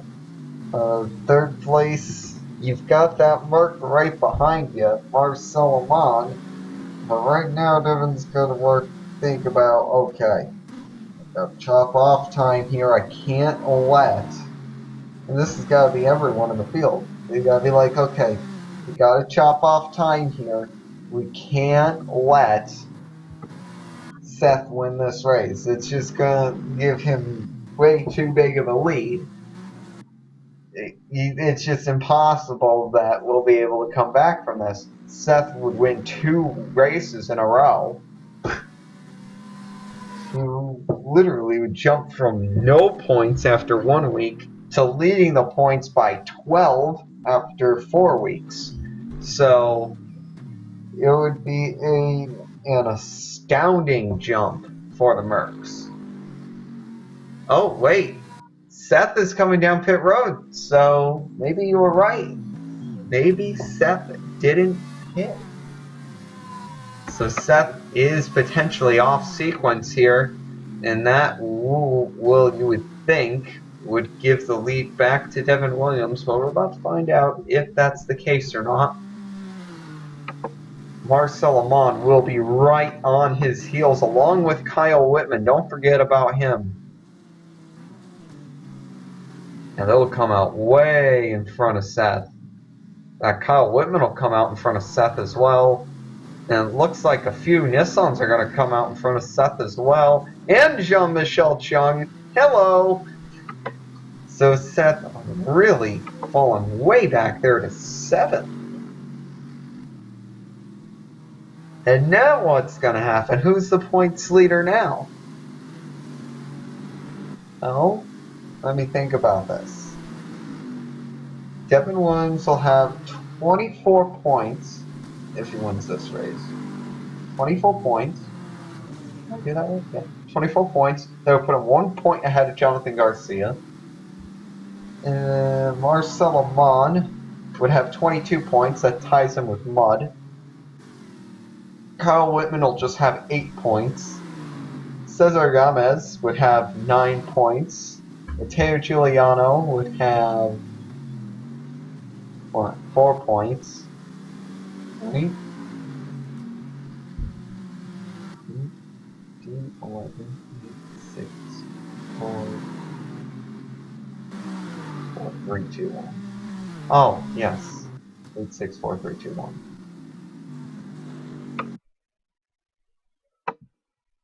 So yeah, Cesar would have 6, Cesar would have 9, Matteo would have 4, Jean-Michel Chung would have 13, Seth would have 22, so that would tie him with Mud and Amon. Nathan would have 1 point, so that's good. Better than no points. And everyone else would stay the same. So Jonathan Garcia would have 23, Jason Mudd would have 22, Cal Lucas Abreu 21, John Martinez would have 10, Hayden Hearn with 10, and Craig Fisher with 11. Don't forget about that. This would mean that Justin Denman and Michael Bruce Scott, 0 points. Oh, not good. You gotta think that the McLarens are gonna eventually make a breakthrough here. I'm still astounded astounded by how fast this race is going by. We're in lap 78 here. I mean, on lap 79, completed 78 laps. And we got a battle for second here. Thanks for pointing that out. Kyle Whitman is right on the tail here of Marcel Long. Let's see what he can do. Lap traffic is really in an absence right now, so this is going to really tell who's got the fast car, who's got the slow car. And we know Kyle Whitman has a fast car. Oh, man. Yeah, Kyle Whitman, he came in here, he won, he was fastest in the practice, he was fastest in qualifying, he was fastest in the warm-up. He's gonna be damned if he leaves this track with nothing less than a win. I'ma tell you what, he's gonna be really disappointed with a victory today. I mean, he'll be disappointed with the second place finish today. He really wants to win this thing bad. We'll find out. They're catching lap traffic now, and it looks like a little bump was given there. And that's going to allow Cesar to catch up to them. So what's Cesar going to do? Nothing. So Kyle Whitman's just able to go quickly around there. And Kyle Whitman's now a little bit further back. Looking back, there's Cesar Gomez. How's Hayden doing? Hayden's back in 10th, so we really don't have that. And Nathan has gotten in front of Sepjab now. So now Nathan has accrued, if this race were to end now, 2 points! As opposed to his teammates' 8, and they would have 11 manufacturer points altogether. Which with the way that they're running, they've been running, they've got to be happy with that. You know, Porsche really needed to come into this race and have an astounding performance. Speaking of this, Kyle Whitman now trying to get around Marcel Amon. Will he be able to do it? The answer is absolutely. Kyle Whitman has now moved into the second position, and he will have his eyes on the prize. First place is about 3.5 seconds ahead. That's Devin Williams in the number 92 Nissan. Really the art car of the field, if you will. No, not really. The art car of the field is probably the 68 Porsche. That's an interesting looking car. And oh wait, they're side by side again. Marcel Amon is having none of that. Wow, Marcel will go right back around. And I'm going to guess that this is Cesar and Mateo. Cesar in 4th, Mateo in 5th, Jean-Michel Chung in 6th. So this is the best that Mateo has done. He's got to be happy. Yeah. Mateo came in, as usual, didn't really practice too much, and he qualified 2nd. And that's not bad, considering how slow the Nissans typically are at tight technical courses. But hey, those cars, they really do have the horsepower, and Kyle Whitman's gotten back around Marcel Amon, so Kyle Whitman's back into 2nd place. And you gotta be thinking 3.5 seconds ahead. There's Devin Williams. That first place, that is just for the picking right now. He's got to be waiting to strike his prey. Oh, absolutely. Kyle Whitman would love nothing more than to wipe the floor here with that number 92. Finally get that slate clean. And it looks like some Vipers and the McLaren is going down pit road. So that's interesting. Speaking of that, go back to GT2.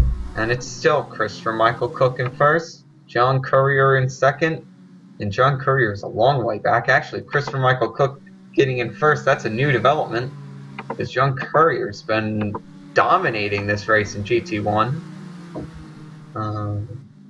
Looks like he fell back after a pit stop. pit stop that I'm going to take a guess that Chris has not made. Let's find out. No, he's made it right there. So, third place is Lee Barrett Martin. Fourth place, Bryce Loveless. Fifth, Mohammed Azim. This is going to be the really interesting looking Porsche. Sixth, Connor Mindar. That's that yellow Porsche. The seventh, Dylan Delgado, the white Porsche. And Ikitsumoto Legati with the anime Porsche, if you will. In the transfer position is Alexandra Martino with the white Porsche with red and blue stripes.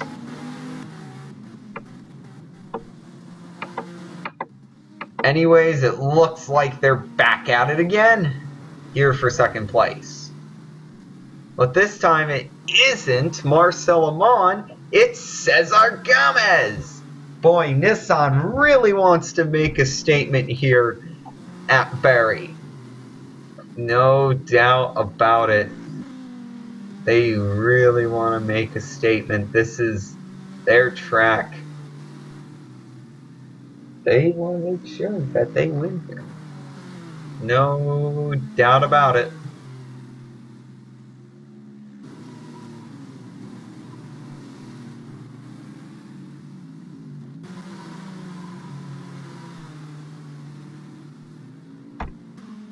Cesar, you see the lap traffic here. I shouldn't say Cesar, but lap traffic here, including the number 60 there. That's sorry, that's Jared Lapierre, and the number 62, I believe. No, that's the 67 of Daniel Hudson. And Kyle Whitman cut through that traffic like butter, and that's going to allow him to potentially go for the lead here. Boy, we've had a really good battle throughout this whole race. This has been exactly as advertised, you could pretty much say. It's been interesting, to say the least. It's rare that you find one of those as advertised races, but it's working. Yep. Right now we've got two Vipers side by side, and Devin nearly takes out the 51 Viper. Did you see that? He's like, excuse me, my rival is right behind me. I need to go. I don't care if you're my friend, Andrew Smith. I need to go. Wow. It's like, yeah, thanks for giving me the thumbs up for having the lead, but I need to keep that lead. Meanwhile, Kyle Whitman's right back on him, and now here comes Cesar Gomez and Marcel Amon. 4 different countries being represented here. Gliesa, Wawatid, Ensalada Republica, and Marcelania. And oh, here comes Gomez out of the Salad Republic. Not able to do anything on Kyle Whitman. Not enough momentum out of the corner to make a good pass. And that's really difficult.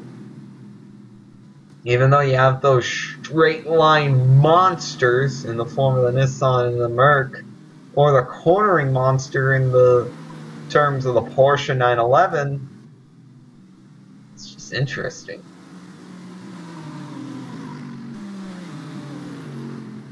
Porsche just went through that corner perfectly clean. Good. Cesar Gomez stays in third. Marcel Amon staying in fourth.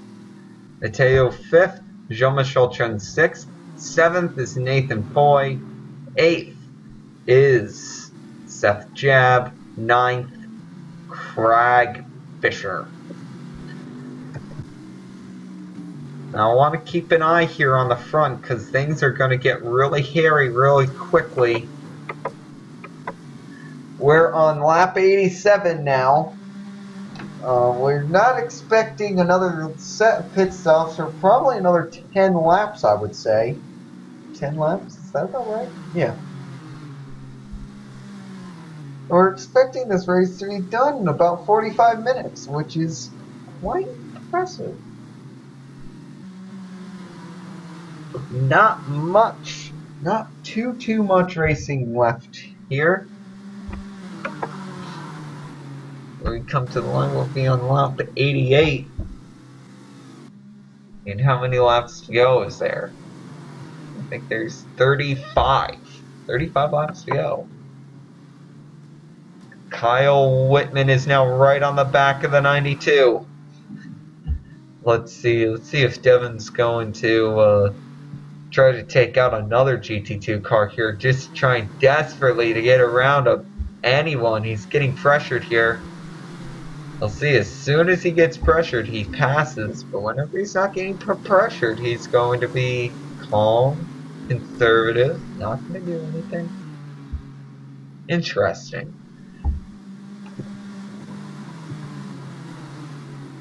Meanwhile, Gomez is going to take advantage. Kyle Whitman being a little asleep at the wheel, and Gomez is going to move into second. That makes Nissan 1 and 2 and subject to 26 manufacturer points, the maximum you can get for one race. And that's absolutely huge if you can get that maximum amount of points. I mean, it is a big thing if you can get that points maximum. Absolutely is.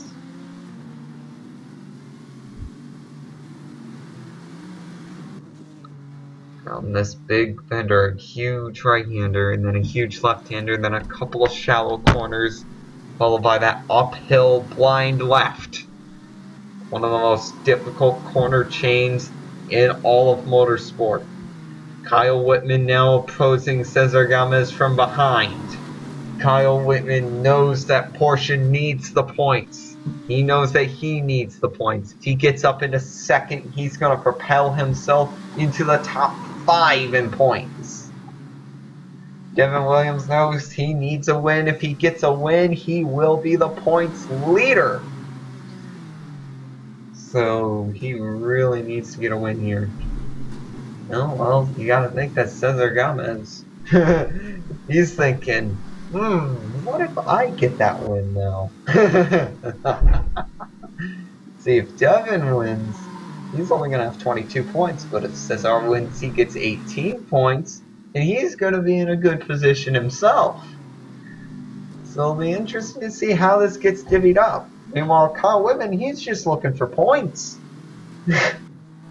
Wow, win's great, but at this point, he's just looking for points. On lap 90 now, and I think this is a good time to check into GT2. And boy, Christopher Michael Cook, he's still in the lead. Second place, John Collier. You'll see him coming up the hill here. He's in that white Viper. Third place is Lee Barrett Martin. Fourth place, here he comes around the bend. That's Bryce Lovelace. Fifth place, Muhammad Azim. Sixth place, we have... Oh, we might have a battle for sixth here, actually. No, we have Connor Mindar in 7th place, Dylan Delgado. 8th place, here comes Akit Samaralagati. And in 9th place, you have Alexandra Martino. That was actually an interesting battle there between Connor and Dylan. Connor does have the Porsche onboard camera, so we'll see how this plays out. Might be an interesting few laps to see. Yeah, I don't give GT2 enough screen time, really, because the GT2 battles aren't that good. They aren't multi-manufacturer either, like they are in GT1. Plus, this battle really doesn't mean much for the GT2 points either. But just because I don't give GT2 nearly enough screen time, I'll stay on this battle for a while. See if anything happens. Absolutely.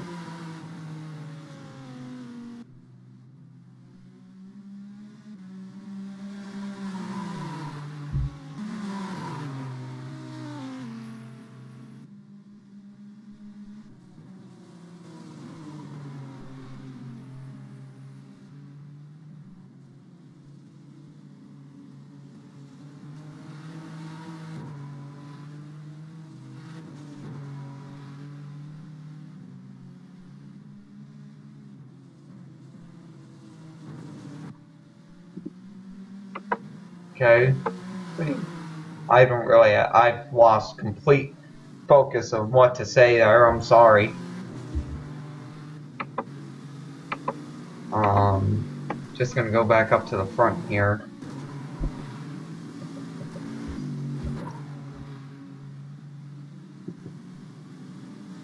I really don't have much to say about the GT2 battle. That's why I don't really comment on it much.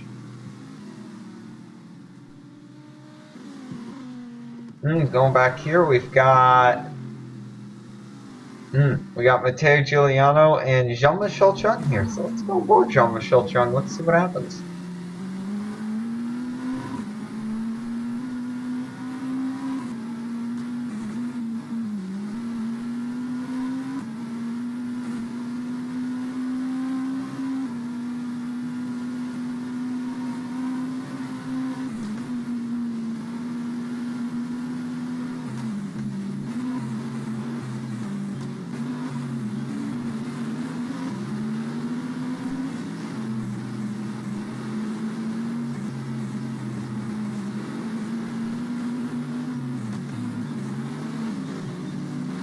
Oh boy.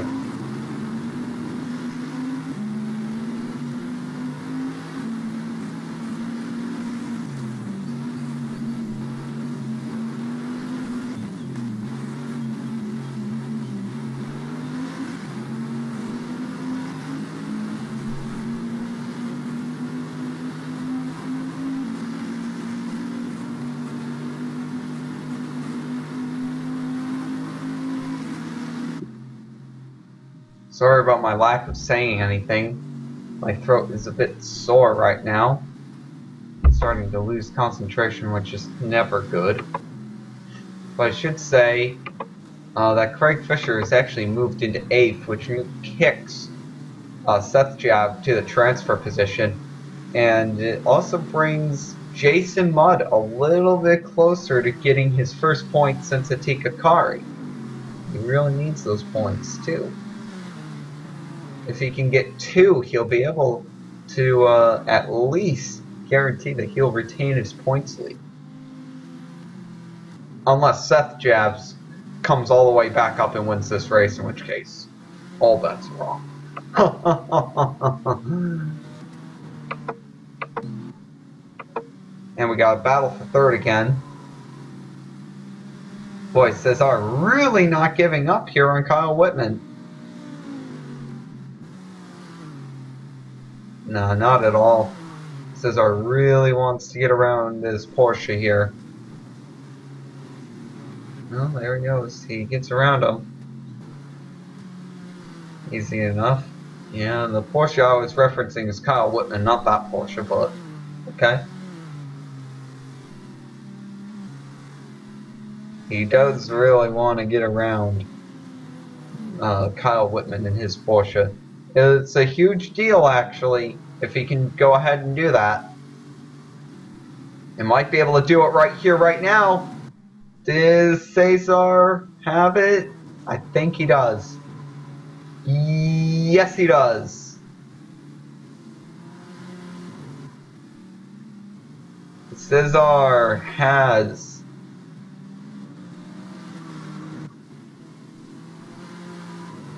Cesar does it, so there you go.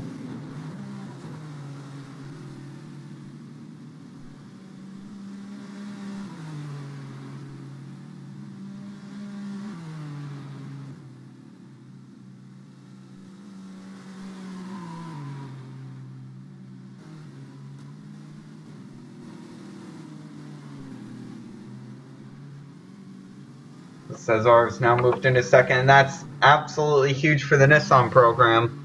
Now here comes the point that really matters.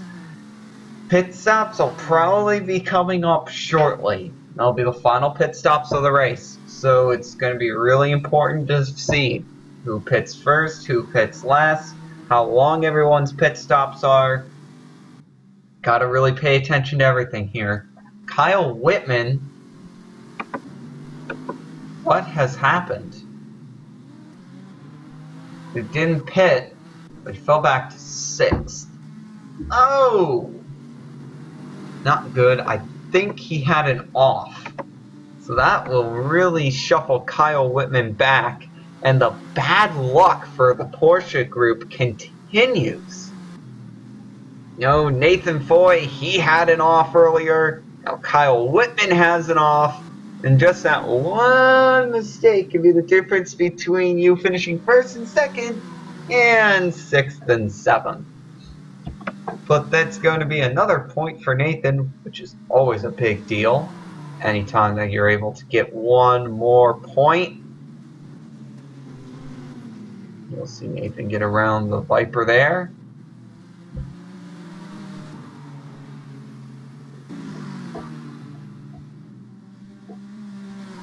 We're about to see really how short this race is going to be compared to all the others. Like Calgary and Atikakari, they were, even though they can be considered to have a lot of straightaways, you know. Yeah, exactly. But this is truly a high-speed track. There is, you know, now the more that I think about it, the more that I realize that a lot of this track is in the throttle.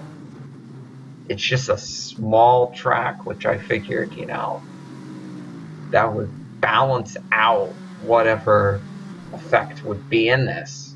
Right. Well, I figured that the effect would balance out, but very clearly it doesn't. Nope.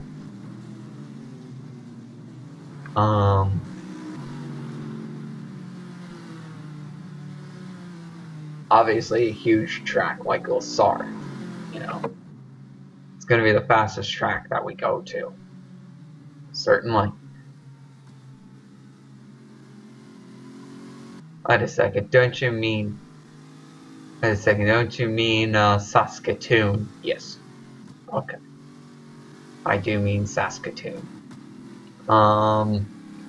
Right now, I'm just going to advertise a little bit. The next race that we're going to be going to is going to be in Askeith, and it is a large track. Really, it's a fantasy track, but I don't really know any tracks to compare it to, because there really isn't a good track to compare it to. So, really don't know what to say. But if you're just joining us now, or hey, if you're watching us on YouTube, if you've made it this far into the race, congratulations, you have an attention span. If you haven't made it this far into the race, guess you're not hearing me right now. And if you just skip to this point in the video, I don't care. I still get the view for it. But anyways, that off by Kyle Whitman really puts Devin Williams and Cesar Gomez alone here up at the front. Have a 15-second advantage over Jean-Michel Chung. And even Jean-Michel Chung needs to be worried here. And now I actually contemplated the possibility of this. Well, Cesar Gomez has caught the 92 of Devin Williams, and we might see a really good battle to the finish. But then again, I don't want to make any preliminary judgments until those final pit stops happen. Once the final pit stops happen, then I'll be like, okay, this will probably happen, and this will probably happen, and that will probably happen. This is unlikely to happen, but this is likely to happen, and so on and so forth. You know, I'll be like, oh, this, oh, that, this, these, that, those, whatever. But first, what has to happen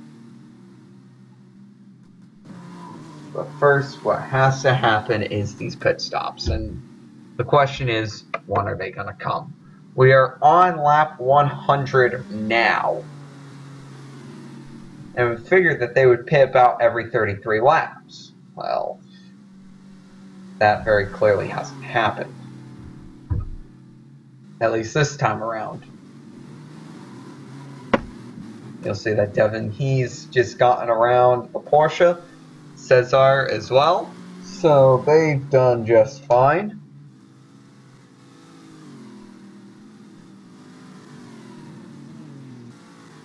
Now they've completed 100 laps. So 22 laps to go, and I see some Porsches in pit road. So pit stops have got to be happening shortly. You know, you would think that pit stops would be happening rather shortly. Can't just leave it here, obviously. We'll see what happens. If the pit stops end up coming in short order, that's probably going to be helpful to the 92 crew. He's just pulled out to 3-second advantage.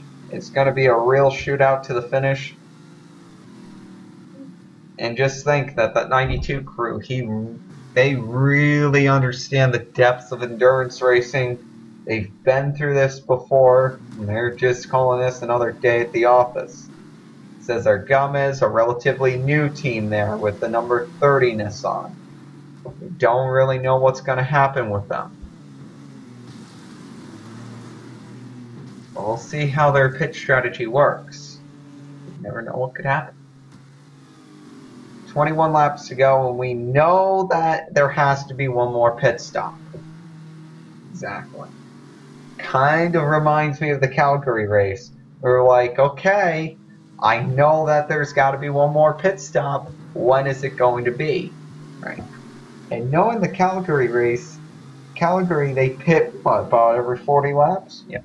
So these guys can make it like 40-some laps before they have to pit. The question is, of course, will they? And I think someone made their way down pit road. Pretty sure Seth did. No? Interesting. Oh, Kyle Whitman made his way down pit road. So Whitman on pit road. We should think, when is Nathan going to come down? Gotta think Marcel's going to be coming down. Devin's got some of the best fuel mileage today. When will Devin come down? Jean-Michel Chung's staying out. Looks like Mateo, he's coming in. So Mateo, he is coming in right now. Should be an interesting finale to this race. 20 laps to go. We'll see how this race is decided. Certainly, it'll be interesting. None of my onboards are anywhere near the front. So the curse of the onboard camera, which I said was getting nullified, very, very prominent still. Very, very prominent, I would like to say. And wait a second here. I think Cesar is catching the 92 here. He is. He's right there. So Cesar. There we go. Now it changed. So Cesar. He's got his opportunity. He's got to take it now. Right?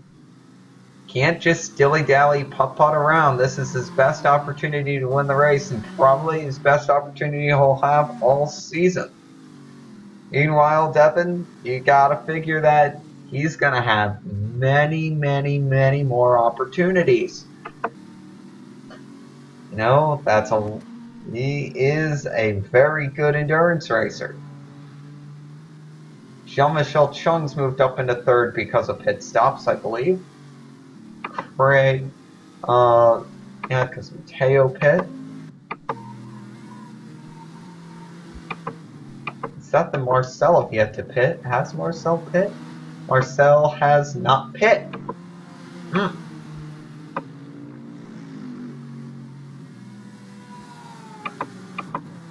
Yeah, but the big question marks is, when are these two leaders going to pit? Because that will decide the race. Devin isn't pitting. Cesar isn't pitting. Oh boy. Interesting. No pitting from either Devin or Cesar. It is certainly an interesting thing, nonetheless.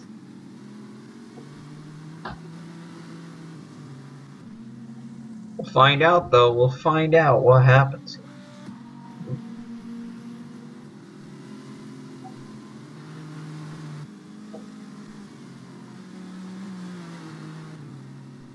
Looks like Cesar's got some interesting damage there on the right side of his car.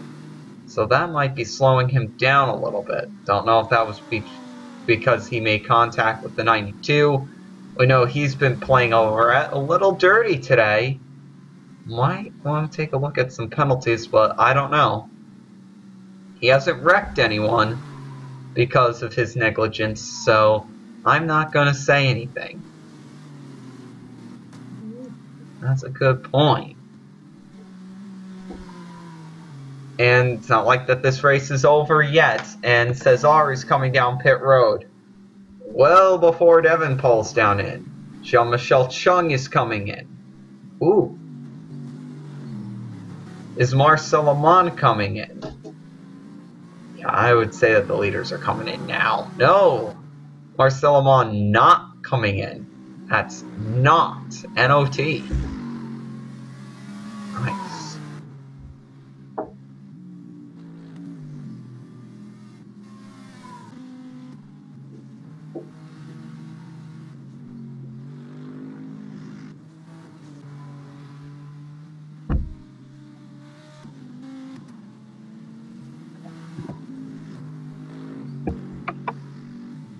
So now the pressure's on Devin.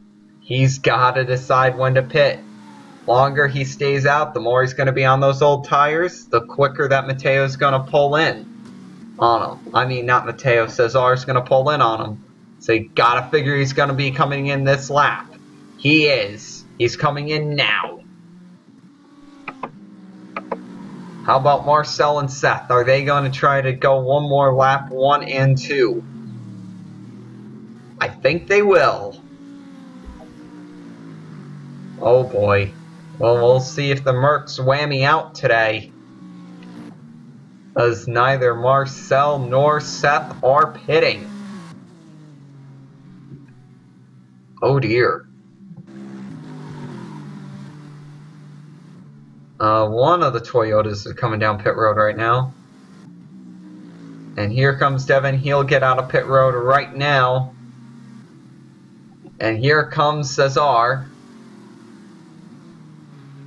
He's being chased down by a Toyota.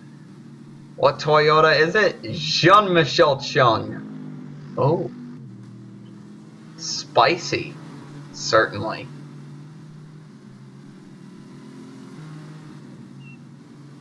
So now, Devin, he's got about a 4-second lead on Cesar and Jean. Jonathan Garcia is actually still out there as well. That's interesting. You gotta think, when will Marcel Amon pit? When will Seth Jab pit? Marcel is pitting now, but when is Seth pitting?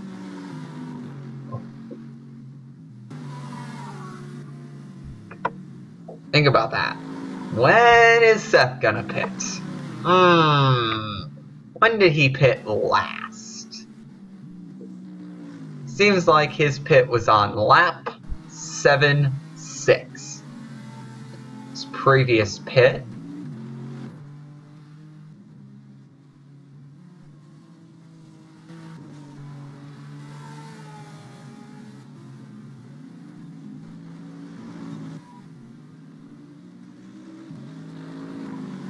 When was his previous pit?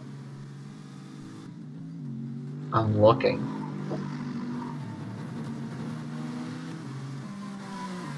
I can't find it. No, here it is. Lap 38. So he went from 38 to 76. 38.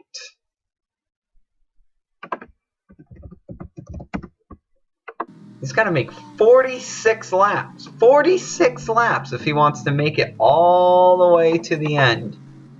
He only made 38.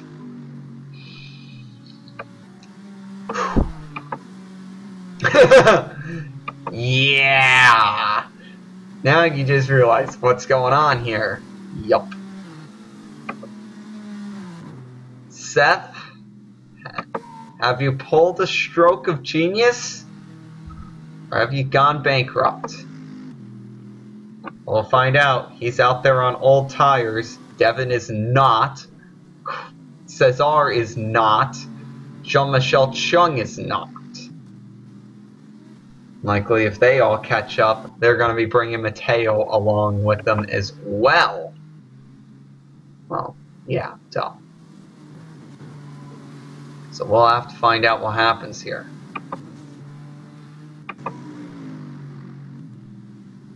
Is Seth Jab trying to go all the way? Can he go the distance? Can he make the fuel gamble work? Oh boy. A points lead is at stake here. This early in the season, is it really worth it? Boy, you know what? He would get no points, and if he ended up pitting now, he would fall out of a points-paying position. He would end up being a 9th. So you know what? Whether if he pits or he doesn't, it's absolutely huge. Yup, he ain't gonna get points, whether if he pits or runs out of fuel. So I think this gamble is well worth it. You know, well, if Devin wants a win, he needs to realize I've got 5.7 seconds to run down someone that's on 40-lap old tires.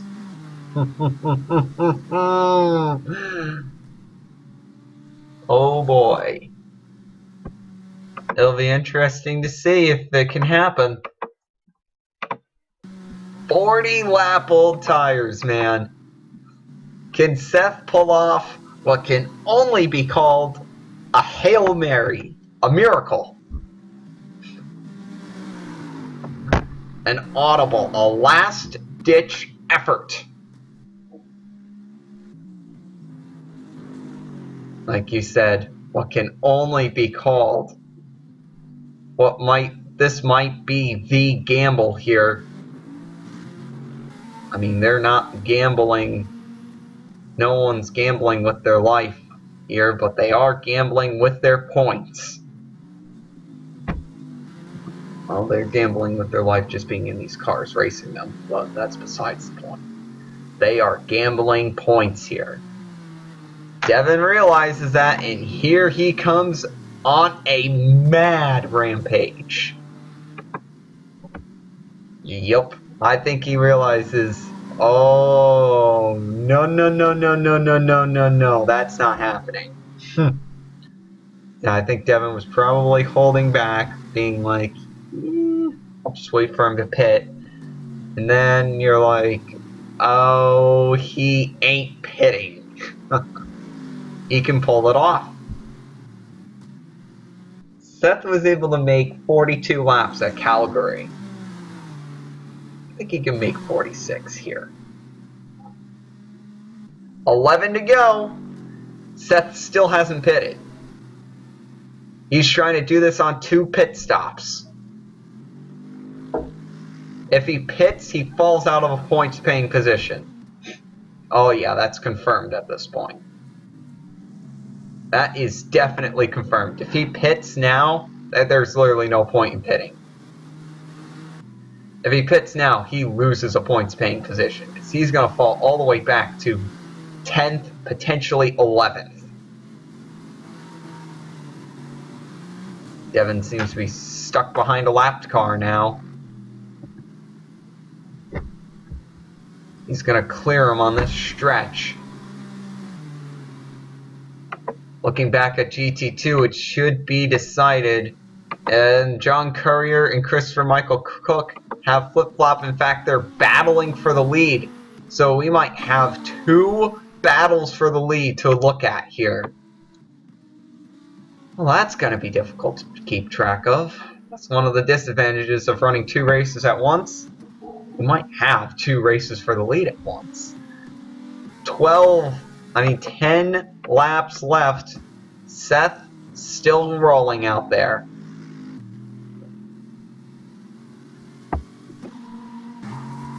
What's the diagnosis?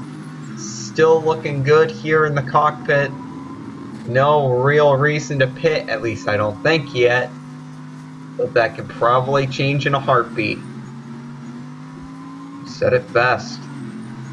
It can change in a heartbeat.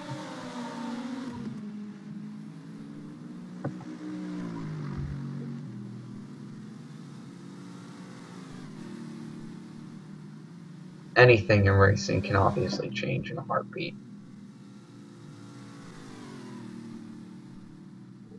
Yup. It's one of the reasons why I commentate on it, you know.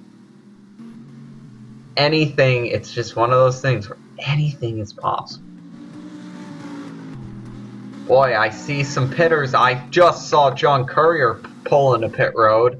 So it'll be interesting to see what happens now with Christopher Michael Cook, or did he already? No, Chris is in pit road, and so is John. They're both in pit road. Well, Devin is stuck behind this slow one. He's gotten around him. Took quick care of him there. Seth looks like he's got this race in the bag. 8.5 laps to go. He's got this. I don't think Devin has the car to run him down. And even if he does, lap traffic's going to keep on getting in his way. He's never going to run Seth down. Not with 9 laps to go. Not with 8 laps to go once we get to the line here. So the only way that Devin ends up winning this race is if Seth somehow...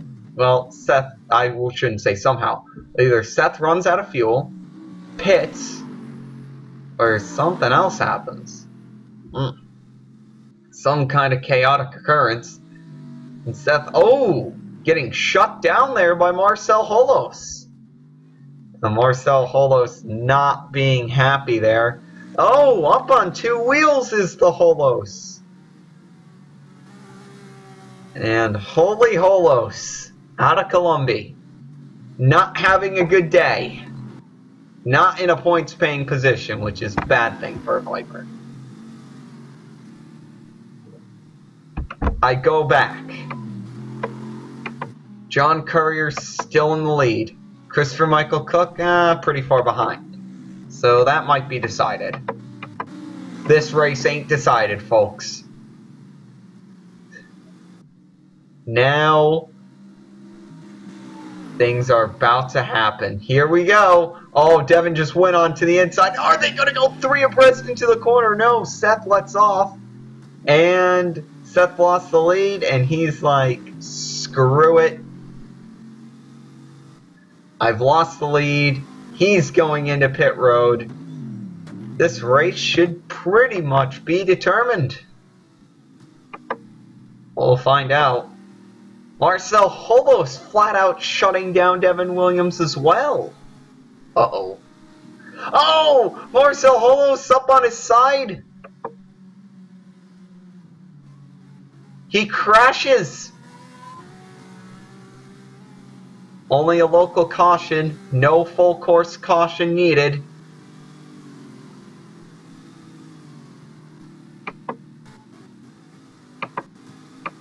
But with that fiasco, here comes Cesar Gomez.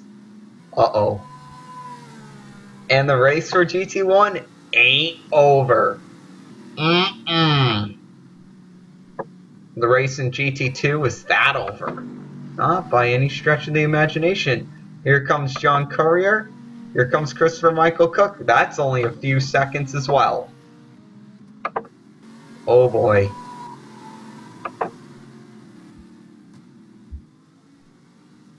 Scotty Boy goes into pit road, leaves the 2 people at it.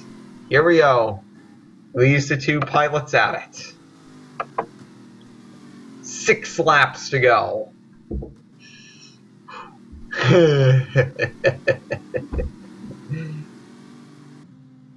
just never ending, is it? No. It just doesn't end. No. Especially these races. They actually don't end.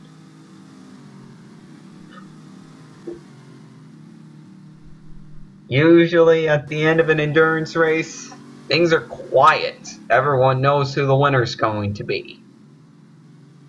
No. No.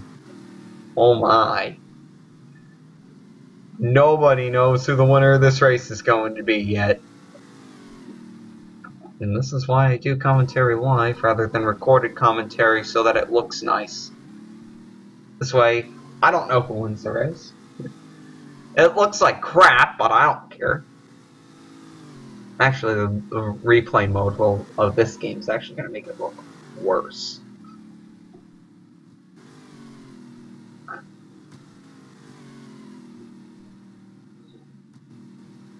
That is an excellent point. 5 to go. Yup. Cesar trying to run down Devin Williams here. That isn't the only battle going on. Also got a battle for the lead in GT2. John Courier. Christopher Michael Cook, although that's a little bit more despairing. Is lap traffic ahead? Yes. Oh.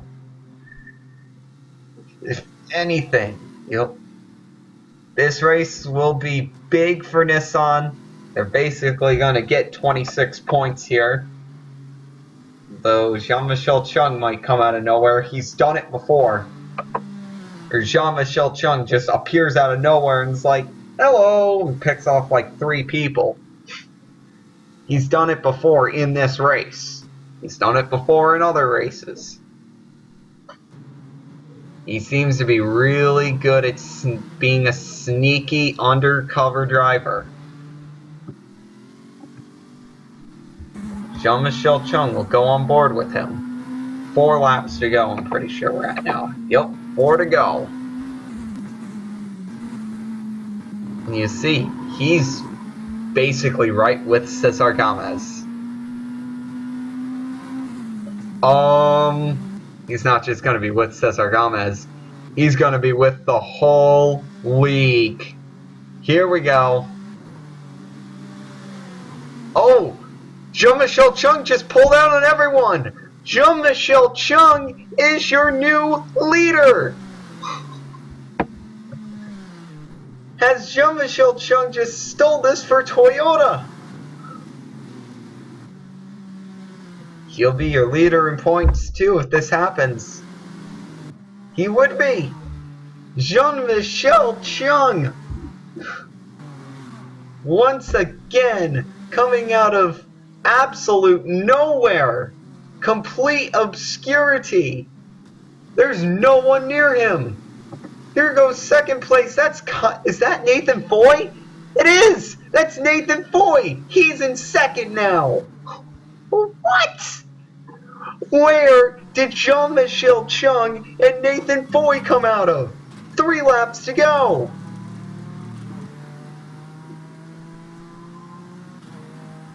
Oh, this race ain't over yet, folks. No. No. No. No. Double no. Triple no. More no. As you said, this race ain't over yet. Nathan Foy, he started 3rd, just came out of nowhere along with Jean-Michel Chung. I don't even know where the other Nissans are, but they're falling back. Quickly. 2 laps to go, and now all of a sudden it went from one lap. It just went from, who's going to win? Is it going to be Devin Williams or Cesar Gomez? Now it's going to be, is it going to be Nathan Foy or Jean-Michel Chung? Oh! Daniel Hudson there trying desperately to save his car. This is going to be a good white flag lap, folks. You want to talk about white knuckle moments in racing. Here you go. 2 laps to go. this race is very, very close. We knew that this was going to be a very intense race. Tempers were going to fly. This is a small track. And lap traffic was going to be all over the place. And boy, did all of those things happen today, plus more. Will Nathan make a move here on Jean-Michel Chung? He wasn't able to. It's perfectly okay if he isn't. No, there he goes! No, he wasn't able to. Oh, I thought that was going to be the move right there. I thought that was going to be the race-winning move. Devin Williams is back here in third, along with Cesar Gomez. Well, Cesar Gomez is now in third. Nathan. Or Jean-Michel Chung. Right now, Jean-Michel Chung will be the points leader if he wins. Nathan Foy will move up into 5th in points, if 6th in points, if he ends up finishing first here. If he ends up winning. Well, I think Nathan's in a good spot here to take a victory. This is the final lap, folks. Can Nathan make a move here on Jean? He's got a perfect spot to do it. I think Jean's able to sneak around here. Oh, I don't think so. Has Jean been able to sneak around Nathan? Or will Nathan be able to sneak by here? There he goes! Nathan's gone underneath him! He passes him in the last corner! Nathan Foy has won the race! Jean-Michel Chung second! Cesar Gomez third! Devin Williams fourth! Kyle Whitman fifth! Where's the GT2 battle? Where's the GT2 battle? Because that's still going on too. Oh, that's really not doing well.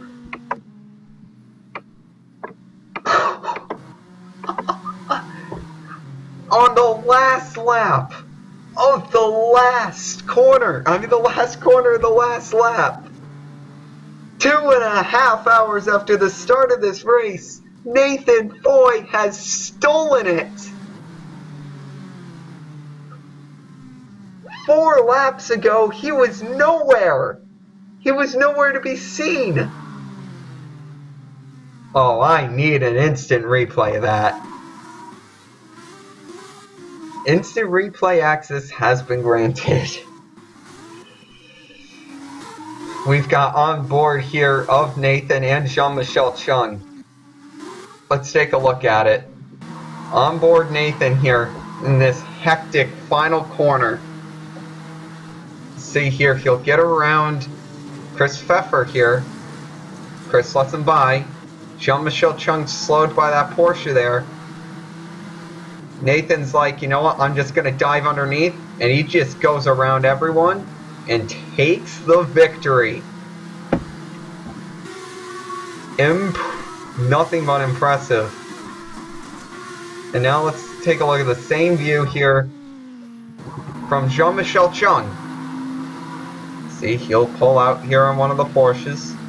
He won't exactly get around to Keats. So he's going to fall in behind him. He sees Nathan in his rearview mirror. He's going around here. And he'll see that Nathan dives. Watch this. Look at that. Just goes right around everyone. And Jean-Michel Chung's just got to be shaking his head in complete disbelief.